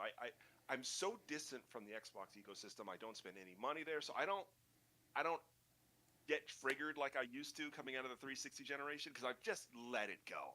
And now I'm like the guy looking across from the PC, and like, for example, I do buy some Xbox games, right? Like I bought Gears, and I bought Forza Horizon 5, and I own Sea of Thieves, and I own Ew. what's that game that Insomniac made? I forget what it's called. Sunset Sunset Overdrive. Yes, thank you, Overdrive, Sunset yeah. Overdrive. So I try to, say, hey, I'll support this. I'm glad you guys invested in this, but the consistency is just all over the place.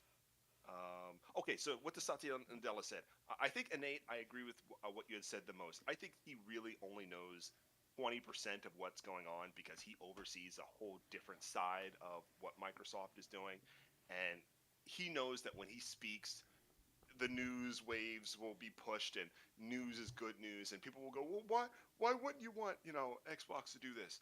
But I listened to What's Up PlayStation, or I don't even know if it was a What's Up PlayStation podcast. I just think it was hearing Jay and Persona just voice their like. You two are real fans, right? There are people who pretend they care about the series. They take a dump on the series. Personally, I don't really like Call of Duty, I would be honest. But I like that you guys are actually fans. You're being critical. You've played each iteration every year.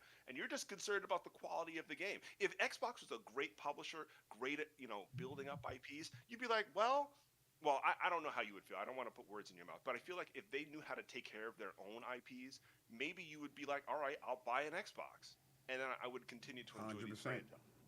So, But that's the funny thing, you're right? spot on. I have, yeah, like you're 100% spot on. Like, I have an Xbox, and I got PC and all that stuff. Like, I don't lead with that stuff because, and for those who follow me for a long time, I think you know where I'm going with this. A lot of times, people who lead with that stuff, they're not really gamers. Like, they're not really out here gaming. They just use those type of talking points to be able to, justify them about to shit talk something, So I don't really lead with that stuff. But my whole thing is, I love Call of Duty, the franchise, right? I've been with the franchise really since the beginning, and so my worry is 100% like, yo, especially with the way this Modern Warfare 2 is looking, it's already looking atrocious. And then looking at Halo Infinite and Xbox's handling of their already existing studios, I'm not looking at this acquisition and thinking, oh yeah, Activision is in good hands, because Microsoft still hasn't gotten a handling on their studios. Who would put faith in that? With all due respect, Agreed. I'm They haven't not. proven anything. Looking at the track record, I absolutely would not. If you ask a betting man, ask a gambler, go ask a gambler to look at the track record of something like this and say if he would bet that them being with Microsoft is a good, would he take that bet that they would be for the better? I guarantee you he wouldn't. Because Nah, he's looking no at one- the no one in the facts, right data, and mind would. statistics, and he's looking at the track record and saying, this might not be a good bet. That's my whole thing. So going back to you, Kofi, do you think so? You truly believe this thing gonna go through? Do you think it's gonna go in favor of Microsoft, or do you think it's gonna be restricted? And do you think this deal is going through right now smoothly, or do you think they're facing obstacles? Tell me if I don't answer your question, because I think basically what you're saying is, okay, so I think the deal will go through in favor of Xbox. I think they will get an ability to control the IP, or we're obviously, there's a lot going on inside of Activision Blizzard, but we're talking about popular FPS franchise. I think that the series will remain on PlayStation for the rest of the console gen. It doesn't cause any sort of disruption with the expectations of users. And if Xbox wants to pull the rug under PlayStation fans, I think they would find the turn of whatever next gen looks like as that opportunity. In my opinion, even though we know that it would all be in the interest of boosting Game Pass subscribers, because they could still make that crazy money, owning the IP through PlayStation sales. Okay, and then you said, what were you saying? Something about it being a roadblock? Yeah, I asked if do you think Microsoft feeling that the deal is going through nicely, or do you think they're facing roadblocks? And Oh, I definitely find that there are probably a lot of bumpy conversations just based on this outside of the typical experience that we see between these consoles. That the banter is usually nothing. I mean, it just makes me think all the way back to PlayStation's E3. I can't remember which E3 it was, but when they were talking about the whole anti-DRM policy they were making and game sharing, I can't think of many like public statements that were so like, these guys aren't going to do this, and so now I have to say something. It's been a long time. So I can imagine And then again, for Satya to even make this comment, let us compete. It must be a lot of angry people behind the scenes. Yeah. It's eating them. It's absolutely eating them. Yeah, I think they're gonna get away with it. And then remind me, guys. So Call of Duty is gonna take a break at some point, like a 1 year break, right? Or Warzone's gonna be the only thing that is Yeah, out. so For next year's Call of Duty is only gonna be it's only gonna be Warzone, or no, they're gonna be like a big expansion for like I think Modern Warfare 2 and Warzone, but there won't be another standalone COD until 2024. Whoa! Wow. Okay. Okay. Yeah. Interesting. So next year's COD will be just a big like kind of like a big Destiny level expansion for Modern Warfare 2. Okay. Okay, thank you. Now I'm gonna go to the final topic, which is gonna be the floor is yours, Pastona. What's happening with Call of Duty? Why are you not buying it? Um uh yeah, so Call of Duty, like I said before, Call of Duty is a franchise that I've been a part of since day one. And hold on, I had to sneeze. Sorry. Yeah, so Call of Duty's been a franchise that I've been a part of since day one, and my whole thing is more so has to do with this Call of Duty, this Modern Warfare 2, because I thought Vanguard wasn't that great. So I was putting a lot of faith that Modern Warfare 2 would kind of be of like a return to form to what made Call of Duty great, especially with listening and looking at what the developers are saying. It's a new engine or rebuilt engine, and this game is going to be enjoyable by all play styles, all this other stuff. I'm like, me being a rusher, run and gunner type of player in Call of Duty, I'm thinking, all right, you're catering to all play styles. That means I'm good. And getting into the game, getting into the beta, the I think the movement in the gunplay is great. In terms of like the jump shotting and all that stuff that I like to do. I think that stuff is they've implemented that well. But then it's everything else that I have a problem with. Footsteps being too loud, not having ninja as a perk.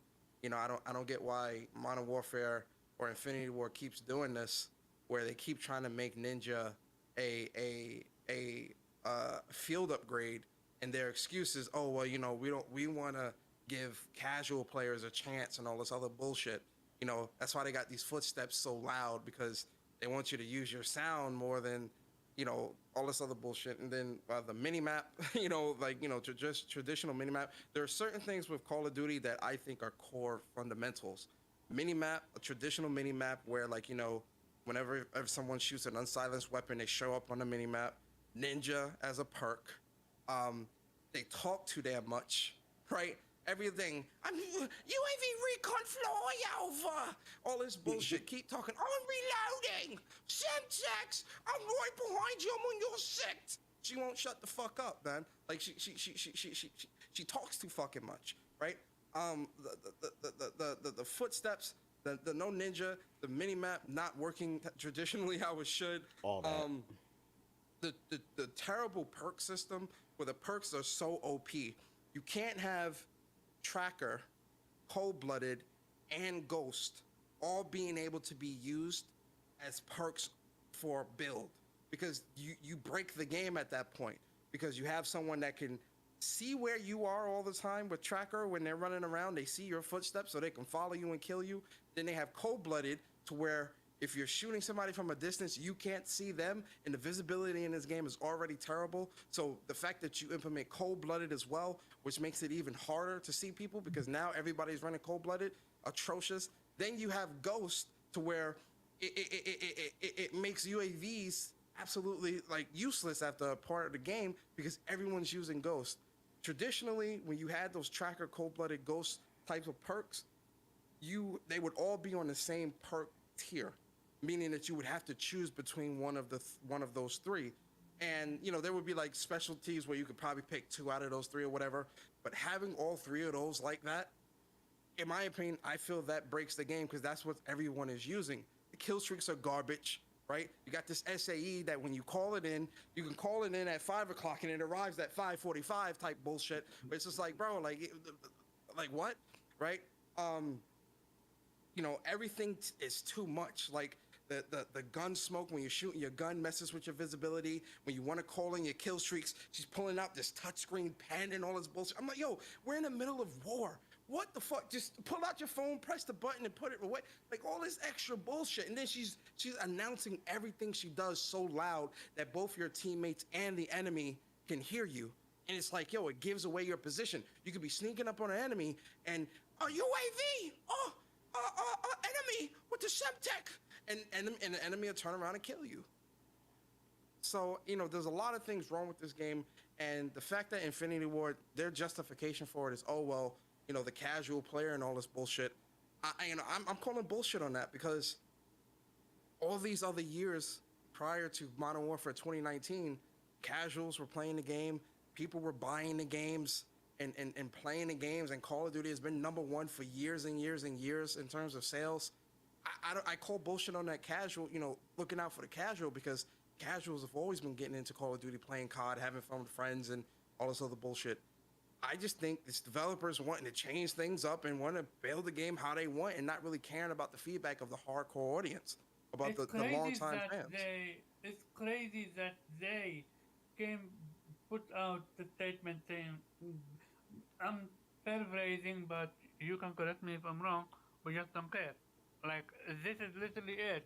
We read your feedback, we don't care. We're gonna do what we're gonna do. Basically, that's pretty much what they said. So, I canceled my pre-order, man. I played the beta last weekend. I was not impressed with it. I was very disappointed. And I was like, all right, you know what? You don't want to build a game. You don't want to. You're saying you're catering to all play styles, but then I get in the game and you're not. You're actually penalizing me as a player and how I play, right? But everybody else is, someone could be sitting in a corner and they're fine with Ghost and they're good, but me running around and trying to actually, run the maps, learn the maps, run and gun, I'm the one that's being penalized because I can't have Ninja on all the time, but someone with Ghost could sit in a fucking corner with a UAV and just kill people, and that's not a problem? All right. Make the game how you want. You're the devs. You know more than me. So you make the game that you want. I'm going to move on to something else. Agreed. Gotcha. Buddy, what you want to add to that? The game is shit. It's not fun to play for the reasons that Persona said. Footsteps are way too loud. It doesn't encourage movement. The devs lied about catering to all play styles. The whole we have this amount of like perk packages where you have the hunter, the stalker, whatever the last one was or whatever. It doesn't cater to none of that bullshit. There's a big issue going on with this game where the mini-map is not the traditional mini-map in Call of Duty because they want to cater to newer players, but it also causes confusion as far as where your teammates are and who is shooting at you. So one of the big issues that I have in this game is that if an enemy team is in the spawn and they shoot, you wouldn't know that the enemy team is in the spawn because they're not popping up on that mini map. So there's times where you're coming out of the spawn and possibly a teammate is there, you shoot at that person because you just don't know if this is a teammate right away because the visibility is so bad, or enemy because it's so sporadic as far as what can happen. Spawns are terrible. Kill streaks, I think there's only 3 good kill streaks. UAV has been the best has ever been in any Call of Duty game due to the fact that the mini map is not the traditional mini map. So, and due to how the perk system works, which the perk system sucks. But yeah, UAV is super strong due to the perk system because the perk system is not like a classic pick 10 type Call of Duty game. It is now you pick 2. Your third one, you have to wait until you get that, and your fourth one, you got to wait until half the match to get that. So during the latter half of the match, if you call in UAVs, there's nothing really to counter a UAV outside of you getting your own kill streak, like a counter UAV or destroying the UAV itself. Even counter UAV is pointless now because now you're only really using it to block a UAV. typically you will have a counter UAV and you will throw it up because you don't want enemies to see where you're shooting, because you will pop up on the mini map if you shoot your gun with a red dot. But now the counters is kind of pointless. Silencers are kind of pointless because if you shoot your gun, you're not popping up on the mini map no more. So the functionality of having a silencer is kind of, like I said, it's kind of pointless because you would equip a silencer so you don't show up on the mini map to your enemy. The game is too loud. Footsteps are way too loud. Persona is right about the call outs and everything. Every goddamn thing you have to call out. Everything has a long and running animation. This game is built to slow you down. Not saying that you can't be effective if you rush or anything like that, but it's built to slow you down. Like if you are a player that loves to run and gun, you are being penalized by moving in this game. Footsteps, call outs, spawn. You know what I mean? It's just layer after layer after layer. And one of the craziest things to me is that the time to kill is so fast in this game. It's so inconsistent in this game. So you have a super fast time to kill, but there's many times where you can just dump bullets into enemies, like legit dumping bullets in enemies while they bunny hop and jump, and you will just die to like one bullet from an enemy. And it's just a weird thing. I'm just like, yo, why is this game so inconsistent? You have such a fast time to kill, but it feels like I'm dumping more bullets into killing someone than they are doing to me. Like I don't know what the hell is going on with the game, but it's super inconsistent. It's not fun to play. Overall, it's not a fun Call of Duty game to play because the reason why I really love Call of Duty and I love the franchise is due to the fact that it caters to all play styles. If you want to camp, you can camp. If you want to mix it up, camp, then run, you can do that.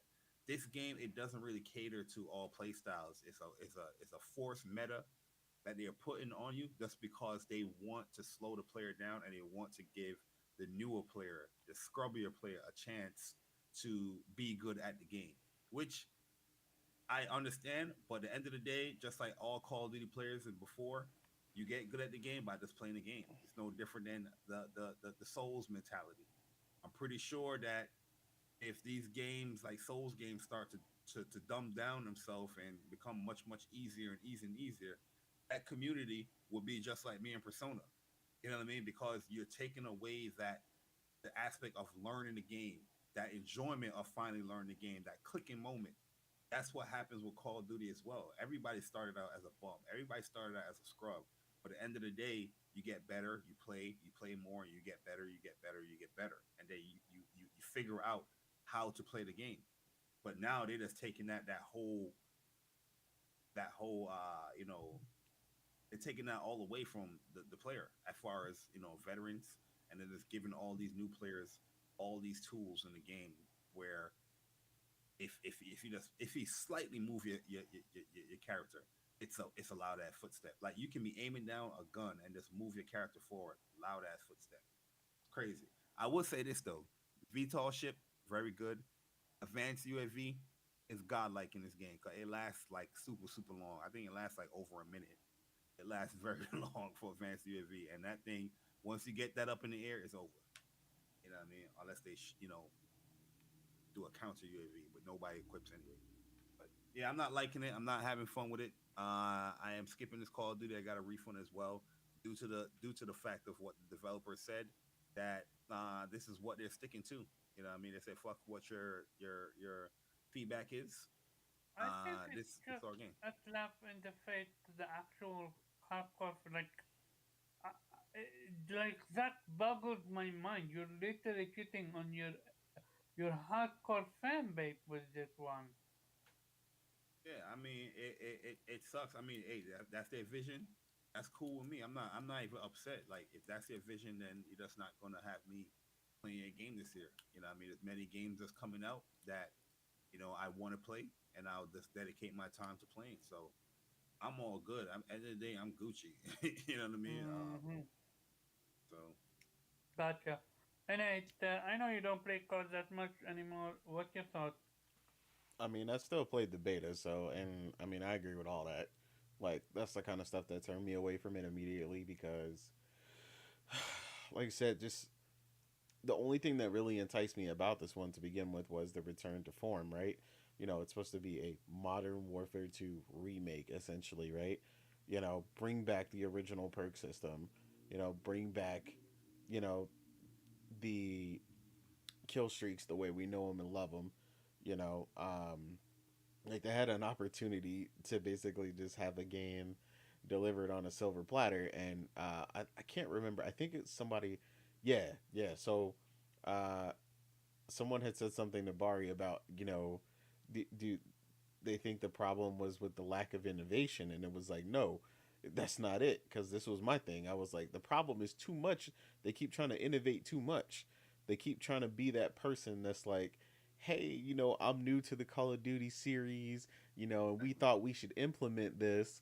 They're the new boss. If you everybody has seen this at some point in life, right?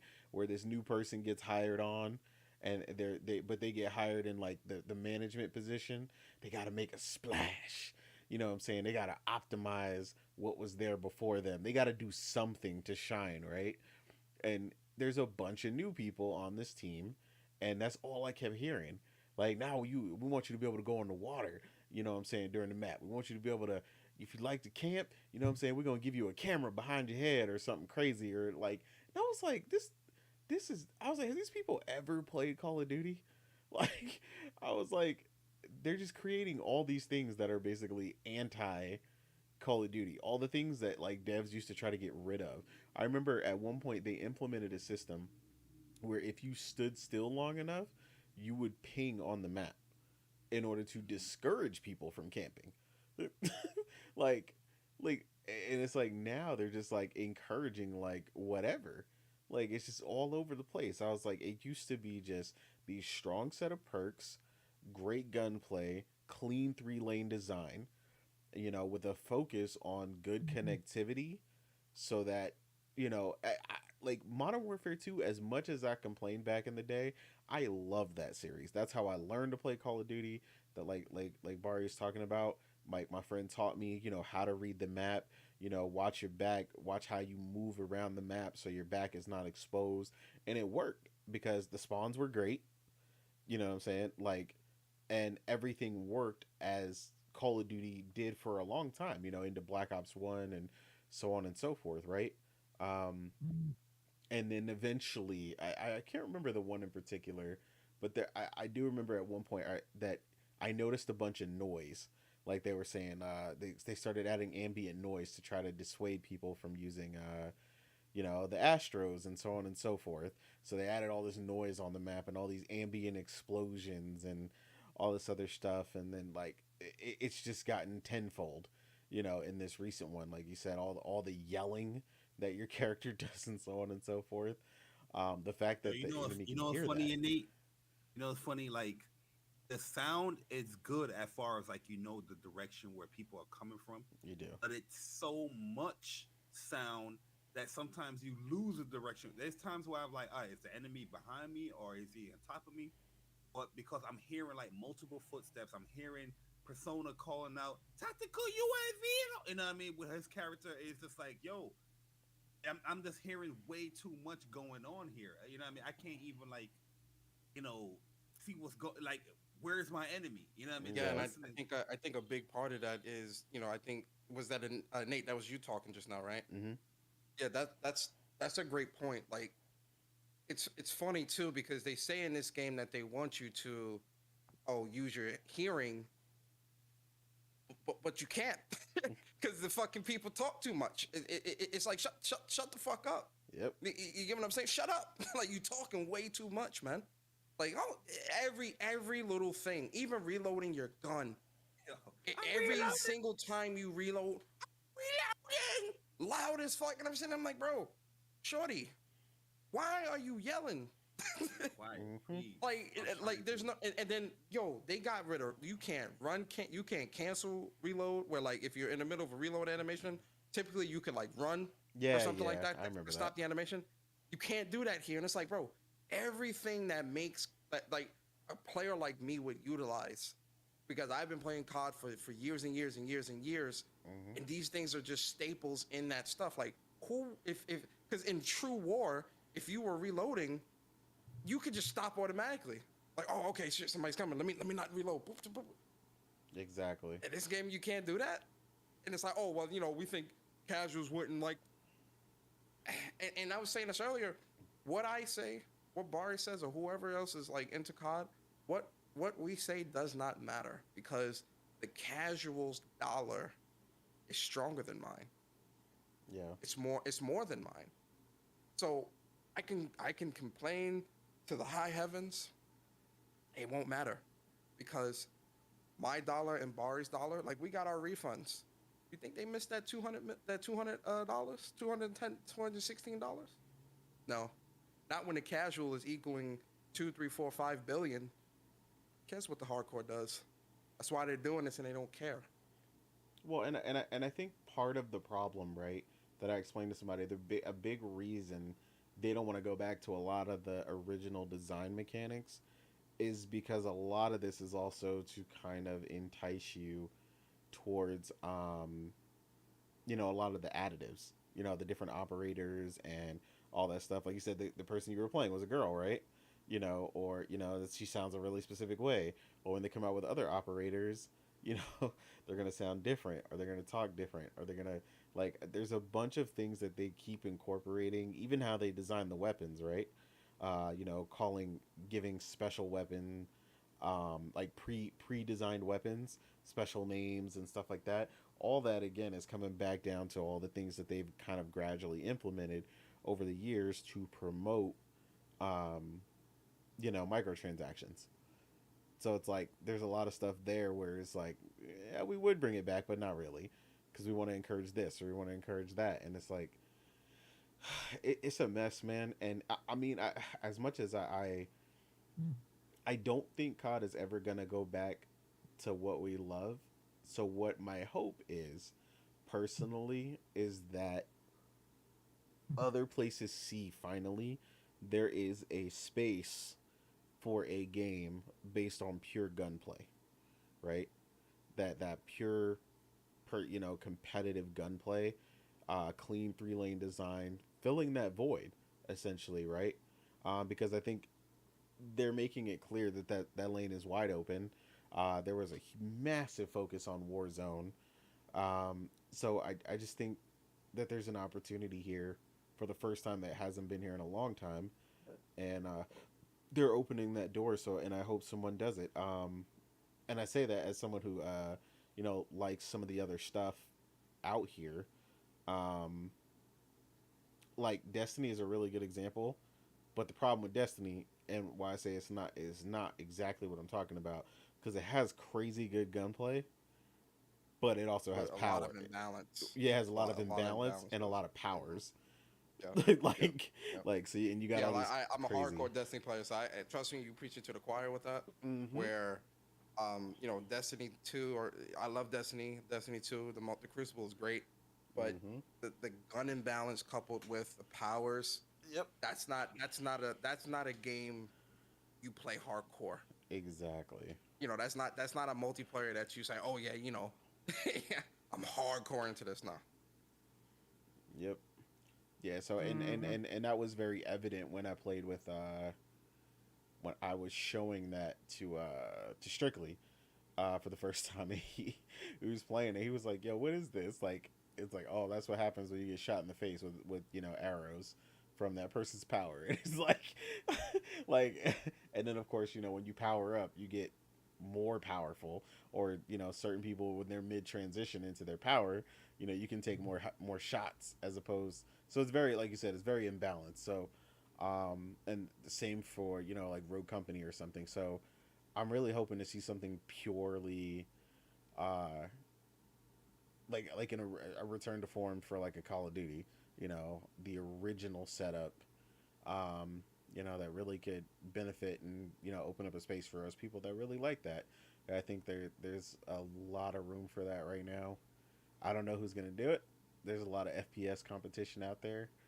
I'm interested to see where it goes. It's a very interesting place because, obviously the word on the street right now is, we're all hating because Microsoft owns them now, which is not even true.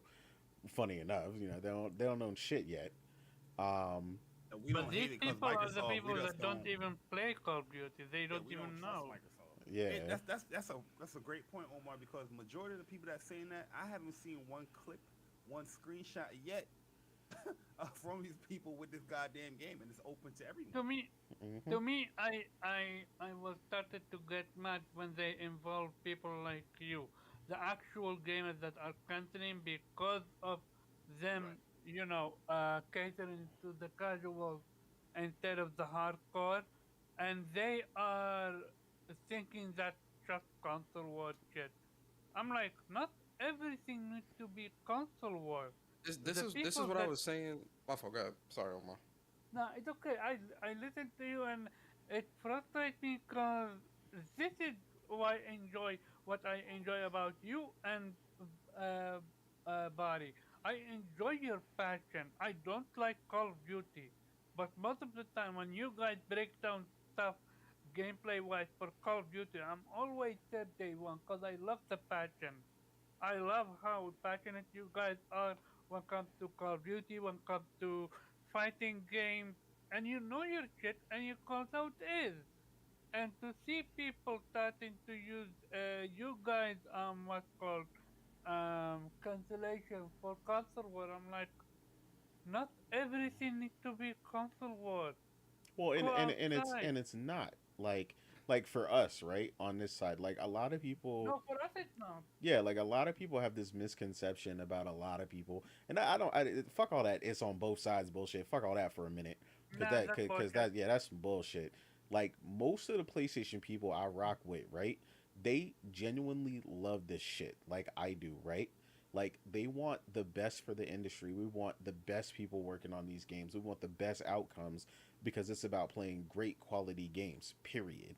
Like that's what we about. That's what we always been about. And if it's on PC, if it's on Switch, we gonna get it how we get it. You know what I'm saying? We gonna play that.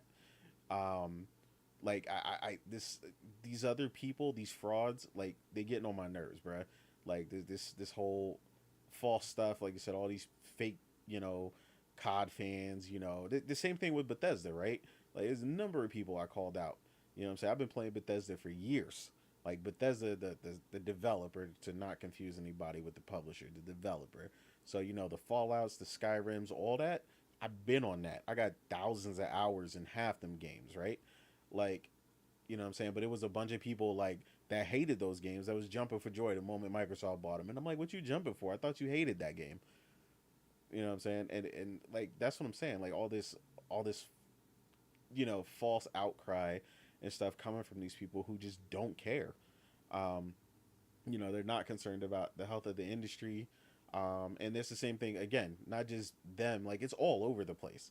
It's these Xbox jrpg fans.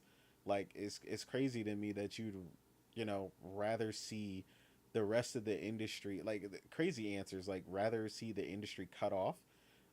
This person wanted something that me nor Bari nor Persona even wanted. We said we'd rather see PlayStation. We'd rather see Square continue as they are and continue to develop games the way they do, because the current way that they develop games gives us so many different options, right?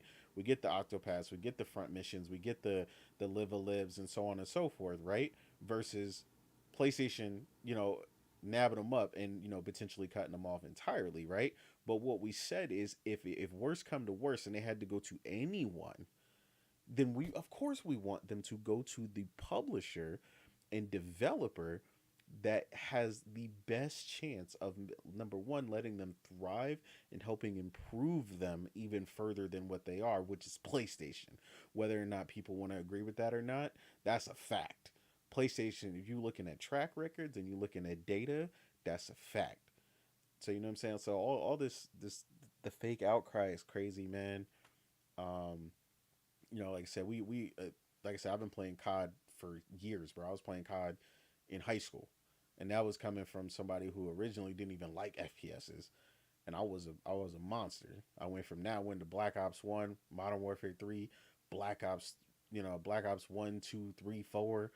I went through all that, but eventually, I came away from the franchise because they came away from those things that I liked, and they're just doing it. They're diverging more and more away from that, and now even someone who could put up with Cold War and stuff, with Bari and Persona, now they're coming away from it too, and it's like that's how bad it's getting. They're just diverting more and more away from what Call of Duty fans have loved. I haven't even bothered watching. Like, I used to watch like Optic Play and stuff like that. I don't even watch that stuff anymore because I know that half them dudes don't even like the game that they get paid to play anymore. They just happen to be good at it in the competitive space, but like half of them don't even like the game anymore. Like, that's how crazy it is. So my whole thing is, and I'll end it with this from my end, but to go back to what Omar was saying about um people trying to call me out and say, oh, well, I'm canceling my pre-order, or I'm angry because Microsoft is acquiring Activision. A lot of those people are ignorant, and a lot of them are looking at my preference Yep. and using that to say, oh, well, because Persona prefers PlayStation, that means he hates everything else. Mind you, I own a PC. Mind you, I own a Switch. Mind you, I play those. I go where the games are. And again, I hate using these phrases and these talking points because so many frauds use these talking points, and I don't want to be associated with that. But my actions speak louder than my words. Check my timeline. I'm always posting gameplay. I'm always talking about games. Me and Barry do a gaming centric podcast, and very knowledgeable when it comes to gaming, right? But I just think a lot of people are looking at our preference and saying, oh, well, they're just fanboys mad at Microsoft and the act in the deal. And it's just like, no, I love, I love gaming. I love Call of Duty franchise. And the reason why I'm so critical about Call of Duty is because I know they can do better because I've played better from Call of Duty. So I'm always going to be critical, just like I'm critical of PlayStation when they slipping up. I'm critical of Naughty Dog when they slipping. I'm critical of everything I'm critical of gaming. Mm-hmm. You get what I'm saying? Exactly. And I just think a lot of people, it speaks to a lot of people's perspectives and really how they view things because they only tend to view things through a console war like lens. And you just said it right there. They're projecting, is what Yep. they're doing. They're assuming your vision is like theirs because theirs is like that. They can't see beyond themselves and see someone Mm-hmm. that sees this as a whole Mm-hmm. instead Mm-hmm. of their preference. They go, well, my preference is Xbox, and if it ain't Xbox, it ain't right, and he got to be the Mm-hmm. same way because that's how I am. You know what I mean? It's Exactly. like, no, you're wrong because you've never taken a moment to look. You've never listened to what he actually said. And I'm in the same vein with y'all. You know what I'm saying? Like I bought Forza Horizon 5 day one, the $100 edition. You know what I'm saying? And I had Game Pass at the same time, and I still bought it. Wow. And I still bought it because I want everything when I game. I don't want to be missing nothing. I don't like that. I love that game. I already liked it. I like driving cars. I bought Horizon 4, same thing, $100 edition, day one. I got more time in that game and I posted. You know what I'm saying? But guess what? Guess what? They not though. When I post them stats, they don't be nowhere to be seen because you can't refute that. That's my time in that game. That's my stats up there. And that's why I love shutting people. I love shutting people down because it's like, yo, you check my trophy stats, you gonna get embarrassed. Like a lot of people in this community, they gonna get embarrassed, Mm-hmm. like badly. Um, so I just laugh at a lot of these people. It's like, yo, you can check my PS3 trophies. I've been playing COD since the beginning, since trophies started. It's verifiable. Go check it. Right. So it is what it is from my perspective. I'm always going through me. Well, like I said, So it's so much going on out here, man, and a lot like I mentioned the microtransactions and all that other stuff, kind of affecting the design of some of these games and so on and so forth, right? That's the same thing with some of these people showing up in the community, right? People seeing the money that some of the people in the community getting, right? And they're like, dang, I should hop in that. I want to be an influencer in that. I want to, this, that, and the third, right? So it's like they not really genuine out here. You know, I could tell, right? Via the conversations, and people think you can't, right? But the old saying, real recognize real, right? Like when you talk about certain things, there's just little things in the way that you talk about how games you play when you grew up, and little itty bitty tidbits that like you can't just read about that. You know what I'm saying? You ain't gonna have that in the bag or in the tuck like that if you haven't been out here like that gaming for real, right?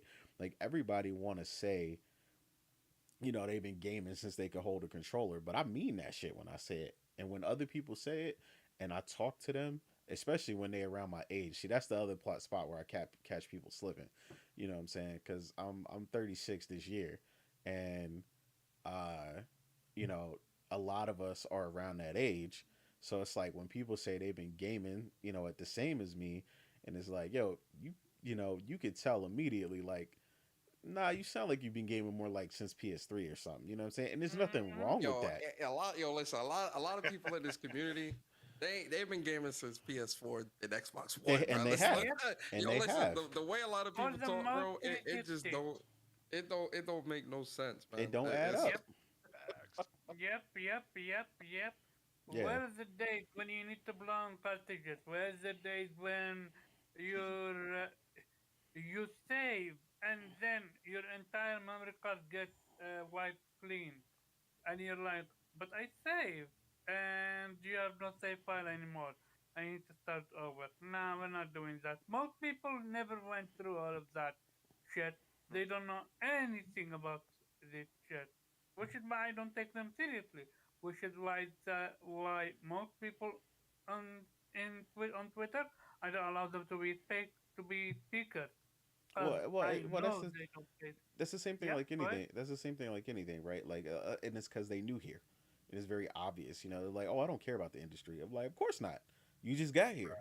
Yeah, you're Right. new here. You You you know what I'm don't saying? play games. You like, yeah, that's what I said. Like, I never wanted PlayStation to buy Square. The only reason I wanted to do that now is because I don't want Microsoft to buy Square. That's it. I just want PlayStation to keep doing their own thing. But yeah, Weeb, what's your thoughts? If my man ain't fell asleep, bro, I know it's like 4 a.m. over Yeah, there. I know. I have a thing. Yeah, I am. Yeah, I need to apologize to him. Normally we do it 1 hour earlier. I apologize because yeah, okay. Yeah. He will be asleep. Kofi. No, I mean, you guys really hit the nail on the head. I don't even know if I need to add anything. Plus, I'm going to take a back seat on anything Call of Duty related at all because the last one I really enjoyed was World at War. That's how far Mm, back. Hey, okay. but you're not the only one. I know plenty of people that stopped right there. Yeah. Cold turkey. Okay. Then for me, I said it.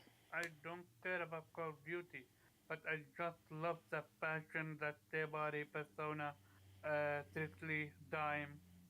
These are the people that I know play cards like that love the franchise, and they don't want to see what the franchise is turned into.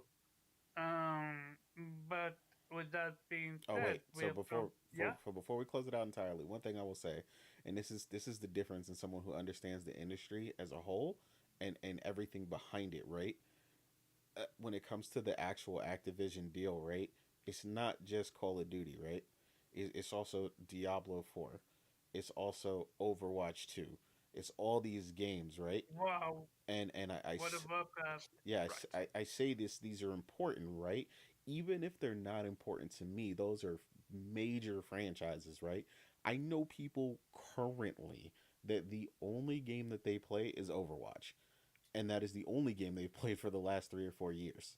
So yes, it is a Mm-hmm. very serious implication for this massive third party set of titles to be ripped away from, the market as a whole, essentially Mm-hmm. affecting the industry as we know it and causing a shift that could potentially be detrimental, to the balance of the industry. So that is very important, and if people do not understand that, that is fine. And if you don't want to be a part of that and you just want a game, that is also fine. But when these conversations come up and the OGs is out here talking, because we care about this industry and we want it to continue to thrive, and the reason it has gotten here is because of people like us.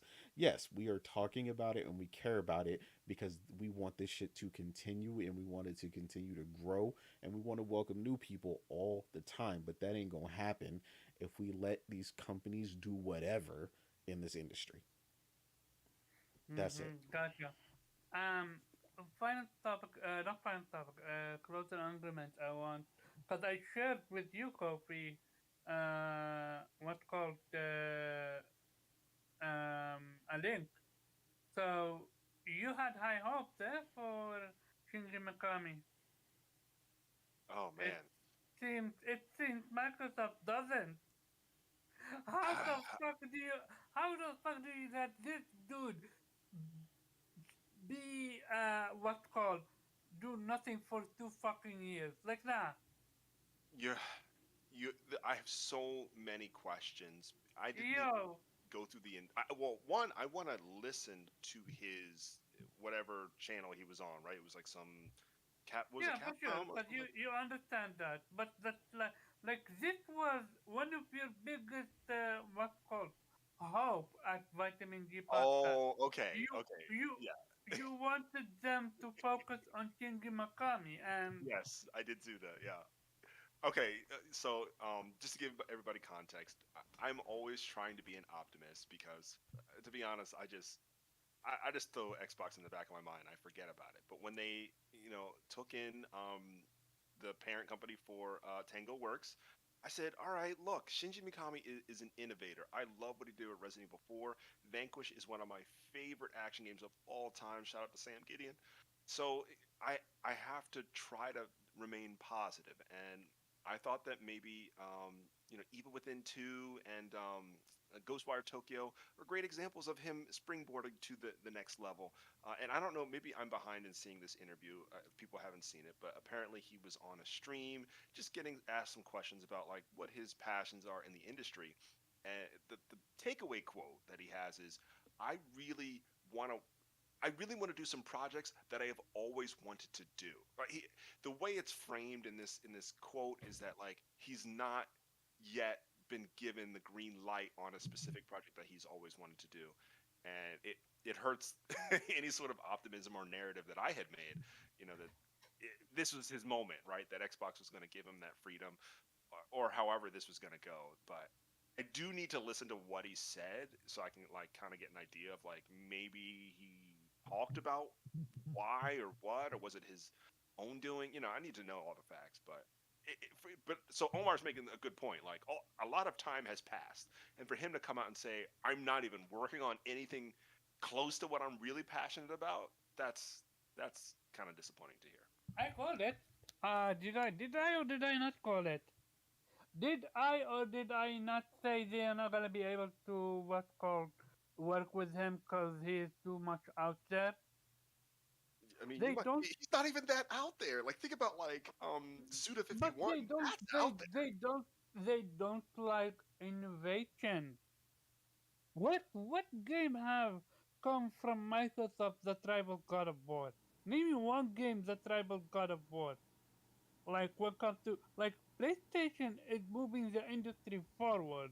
Microsoft doesn't have, not only they don't have people for that, they don't have the vision of doing something like that.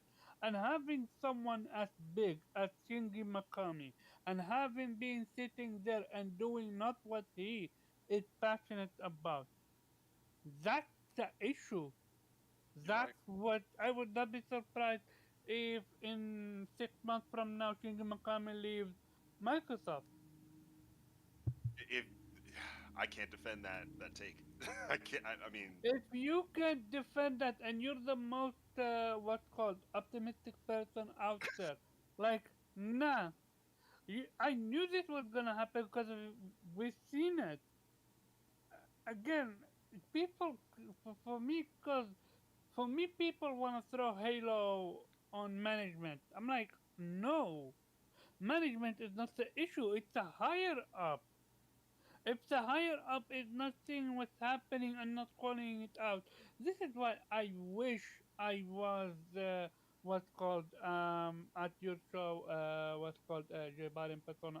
I actually missed it. I was way too much big gaming story content and I Hey would Omar, I'm gonna head out. yeah, go to sleep. Good night. Sorry about that. Mm.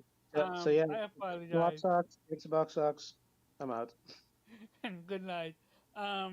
Jabari in persona. I just wanted to ask Sean Layden how, because to me, when I remember Sean Layden, he made uh, one impression that got me.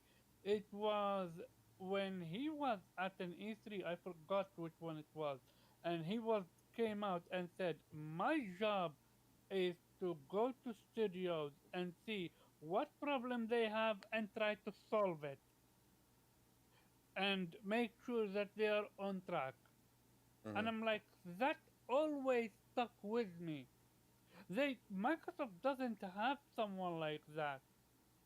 And like I bet money, and I'm not a person that bet. If Sean Layden worked at Microsoft, I don't believe Halo Infinite would have come the way it came. Um, uh, Yeah. uh, I mean, I don't know. I think that's hard to say.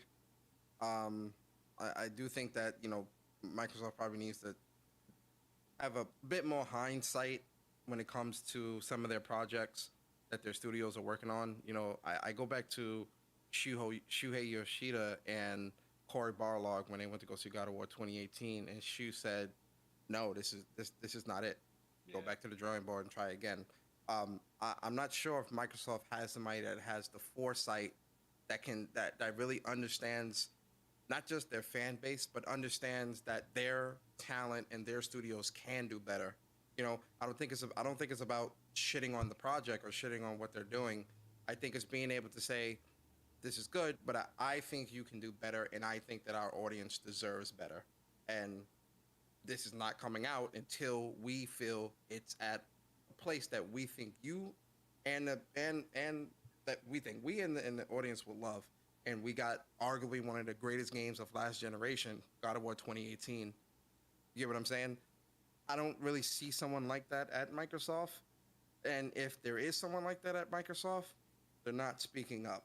And the reason why I say that is because some of the things that we have coming out just, again, looking at Halo Infinite, even me, if I was to look at that, I would have told them no. Let's no, we're not going to release that. Our fans and supporters deserve better, especially of a franchise the kind of caliber of Halo.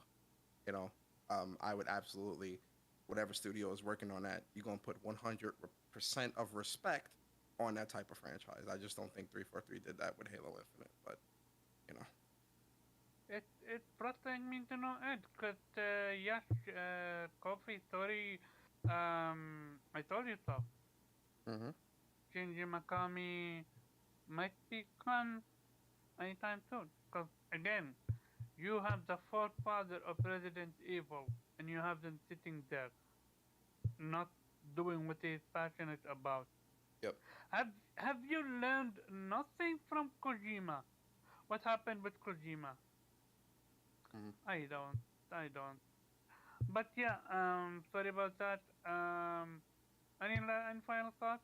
Jabari, Kofi, I actually have a Persona? question Yeah, go for ahead. both Jay Bari and for Persona about Sean Layden.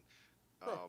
This might be a wild speculation, but I like asking you guys this because you guys have gotten to talk to this guy, and Yeah, I have yeah, a ton of respect for him. Um, and this is a little, I feel like it's a little bit out of place for me to ask, but do you think that Sean Layden's departure had anything to do with deciding the fate of Studio Japan? no. Because no, Oh, okay. I only ask that because the timing is kind of close to when we saw major people at Studio Japan leaving, and I thought maybe there was some sort of tough decision to be made around that. But I don't know. What's your take? Um, no, I don't necessarily think so. Just because the closure of Studio Japan happened under Jim Ryan's helm and not Sean Layden's. But also, when we interviewed Sean Layden last year in October 2021, he said that, excuse me, he said that, at the time he felt that going into a new console, he built up the PS4 to be one of the most successful console generations for PlayStation. And he said going into the next generation, when you're in that type of position, it's always good to kind of pass the helm and pass the torch. And in this case, that's what he did. He did what he did. He reached one of the highest positions in the company. He's been there since the '80s. Where he started out as an assistant. And working his way up to being the head of one of the most successful console brands in the history of gaming.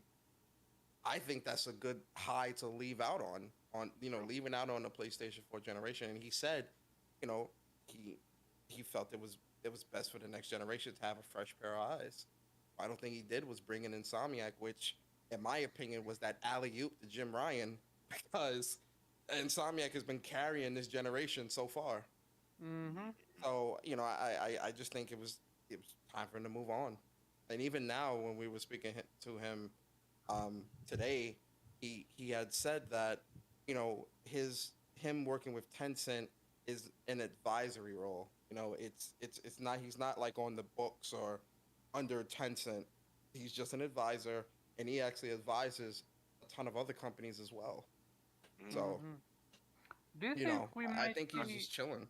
This Do you this think is we? third act. Do you think we might see a working agreement between Tencent and PlayStation? No, no, Mm-hmm. I don't, because Gotcha. What Tencent is trying to do and what PlayStation are trying to do are two different things.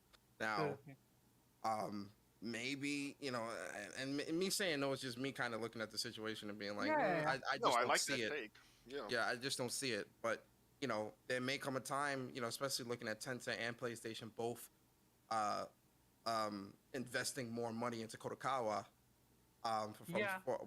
from software. Yes. I looked at that and like that's kind of interesting, but again, I still think even though they both might be putting more of a bigger chunk of investment into Kodokawa, I still think their views and what they're trying to do are vastly different.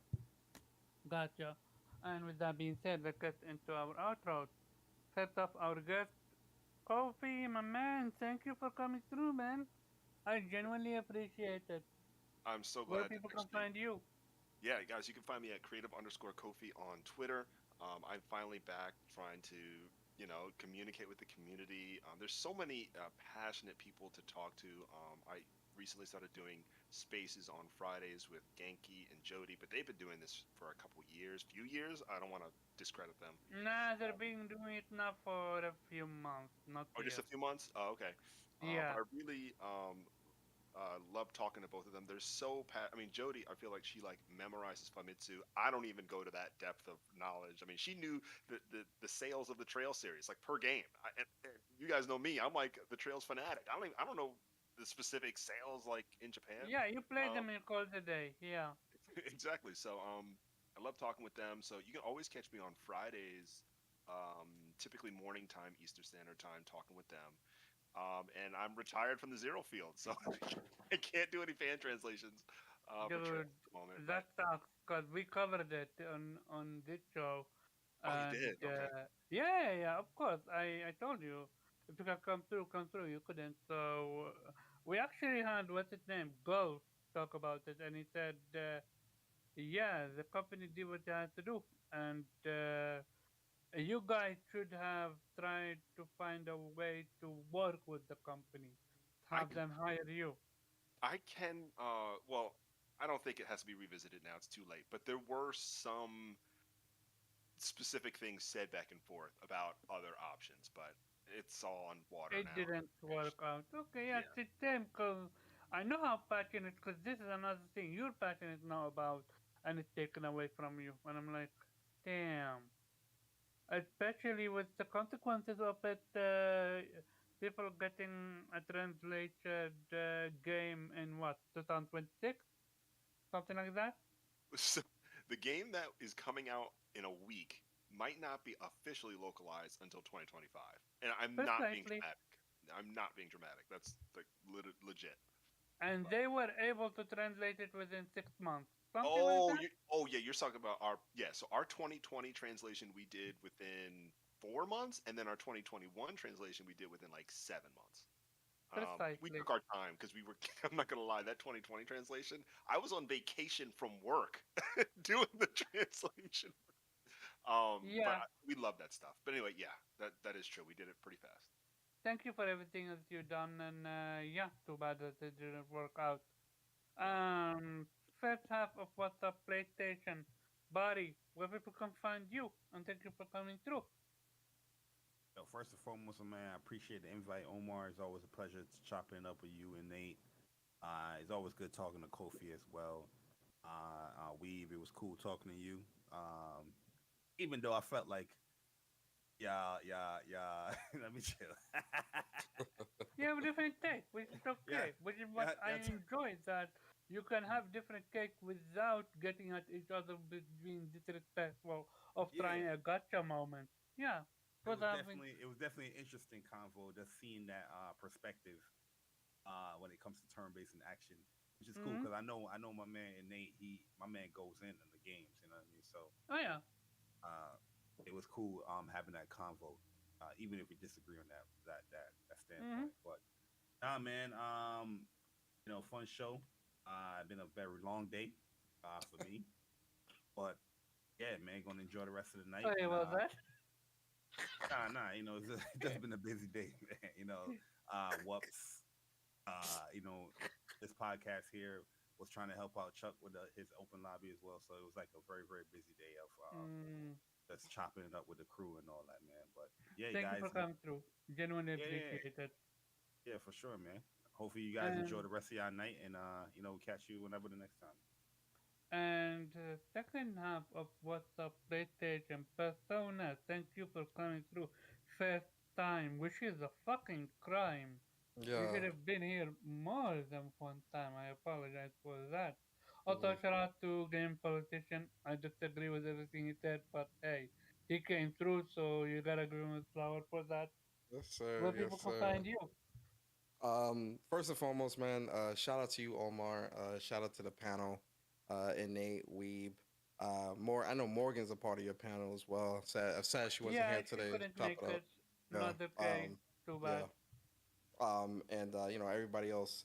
And shout out to the chat, man. Listen, man, get that last like. Let's get that last like so that they can have 30 likes, man. It's at 29 right now. Let's get that to 30. Um, Oh, on my end it's 28, but okay. yeah, it's Yay, 29 for one me. more line. But Nice. listen, man. I appreciate y'all coming through. It was fun chopping it up with the Game Slayer crew in the panel and with the chat as well. Definitely appreciate y'all so much for the support, and make sure y'all subscribe to my boy Omar, and let's help him grow his channel and get him a big following as well. So yeah, man, I appreciate y'all. I ain't gonna lie, just like Barry, it's been a real busy day. I am Little bit. mentally drained, so I'm definitely gonna chill right after this. So shout out to y'all, and I appreciate y'all. Enjoy your weekend, and be safe. So, good news. Thanks to Persona, we got 30 likes. Shout out Yes, to sir. everyone that gave us like. Nice. Also, despite everything, shout out to Persona and Buddy for coming through despite them having such a busy day. Like, I Mhm. genuinely appreciate that. And of course, shout out to Kofi. Always busy dude, Oh yeah, but big shout out to always. Kofi, man. That's my boy. Kofi, that's Yeah, my boy, man. I interviewed Kofi, like, Kofi this like is Kofi. why I I interviewed Kofi wanted Yeah, like 2 years man. ago, man. That's my Heck boy, yeah, it was yo. like 2 years ago. It's Man, that's my crazy. boy Kofi, man. Like, I always love chopping up my boy Kofi. I know when I talk to Kofi, he gonna talk the JRPG talk. You feel me? Like, yo, Facts. Kofi I was knows his surprised he went more JRPGs. the actiony route. I'm like, okay. And then he went the JRPG. He was in the middle. Yes, sir. Shout out to my boy Kofi, man. Great Yeah, dude. Great dude. yeah. Thanks for the love, So, man. for the crew, shout out to Viper Reap. He's in the corner right there. You can find them at Valkyrie on Twitter. The Real Innate, thank you for the host. You can find them at the Real Innate. Morgan, Shield Bandit, and Kay. I always forget her Twitter account. She have a PlayStation dog, a dog with a PlayStation beanie hat. As for me, people can find me at Carbo_Jab on Twitter and Anime Squad every Friday, 5 p.m. Eastern Time. And of course, Vitamin G Podcast, 8 p.m. Eastern Time every Monday with Kofi. Also, shout out to Weeb. Didn't know to leave Weeb out at Blue Rhizome or Infinite Rhizome on Twitter. With that being said, thank you all for coming through and have a nice night. Don't leave yet, everybody. I want to talk to you about one more thing.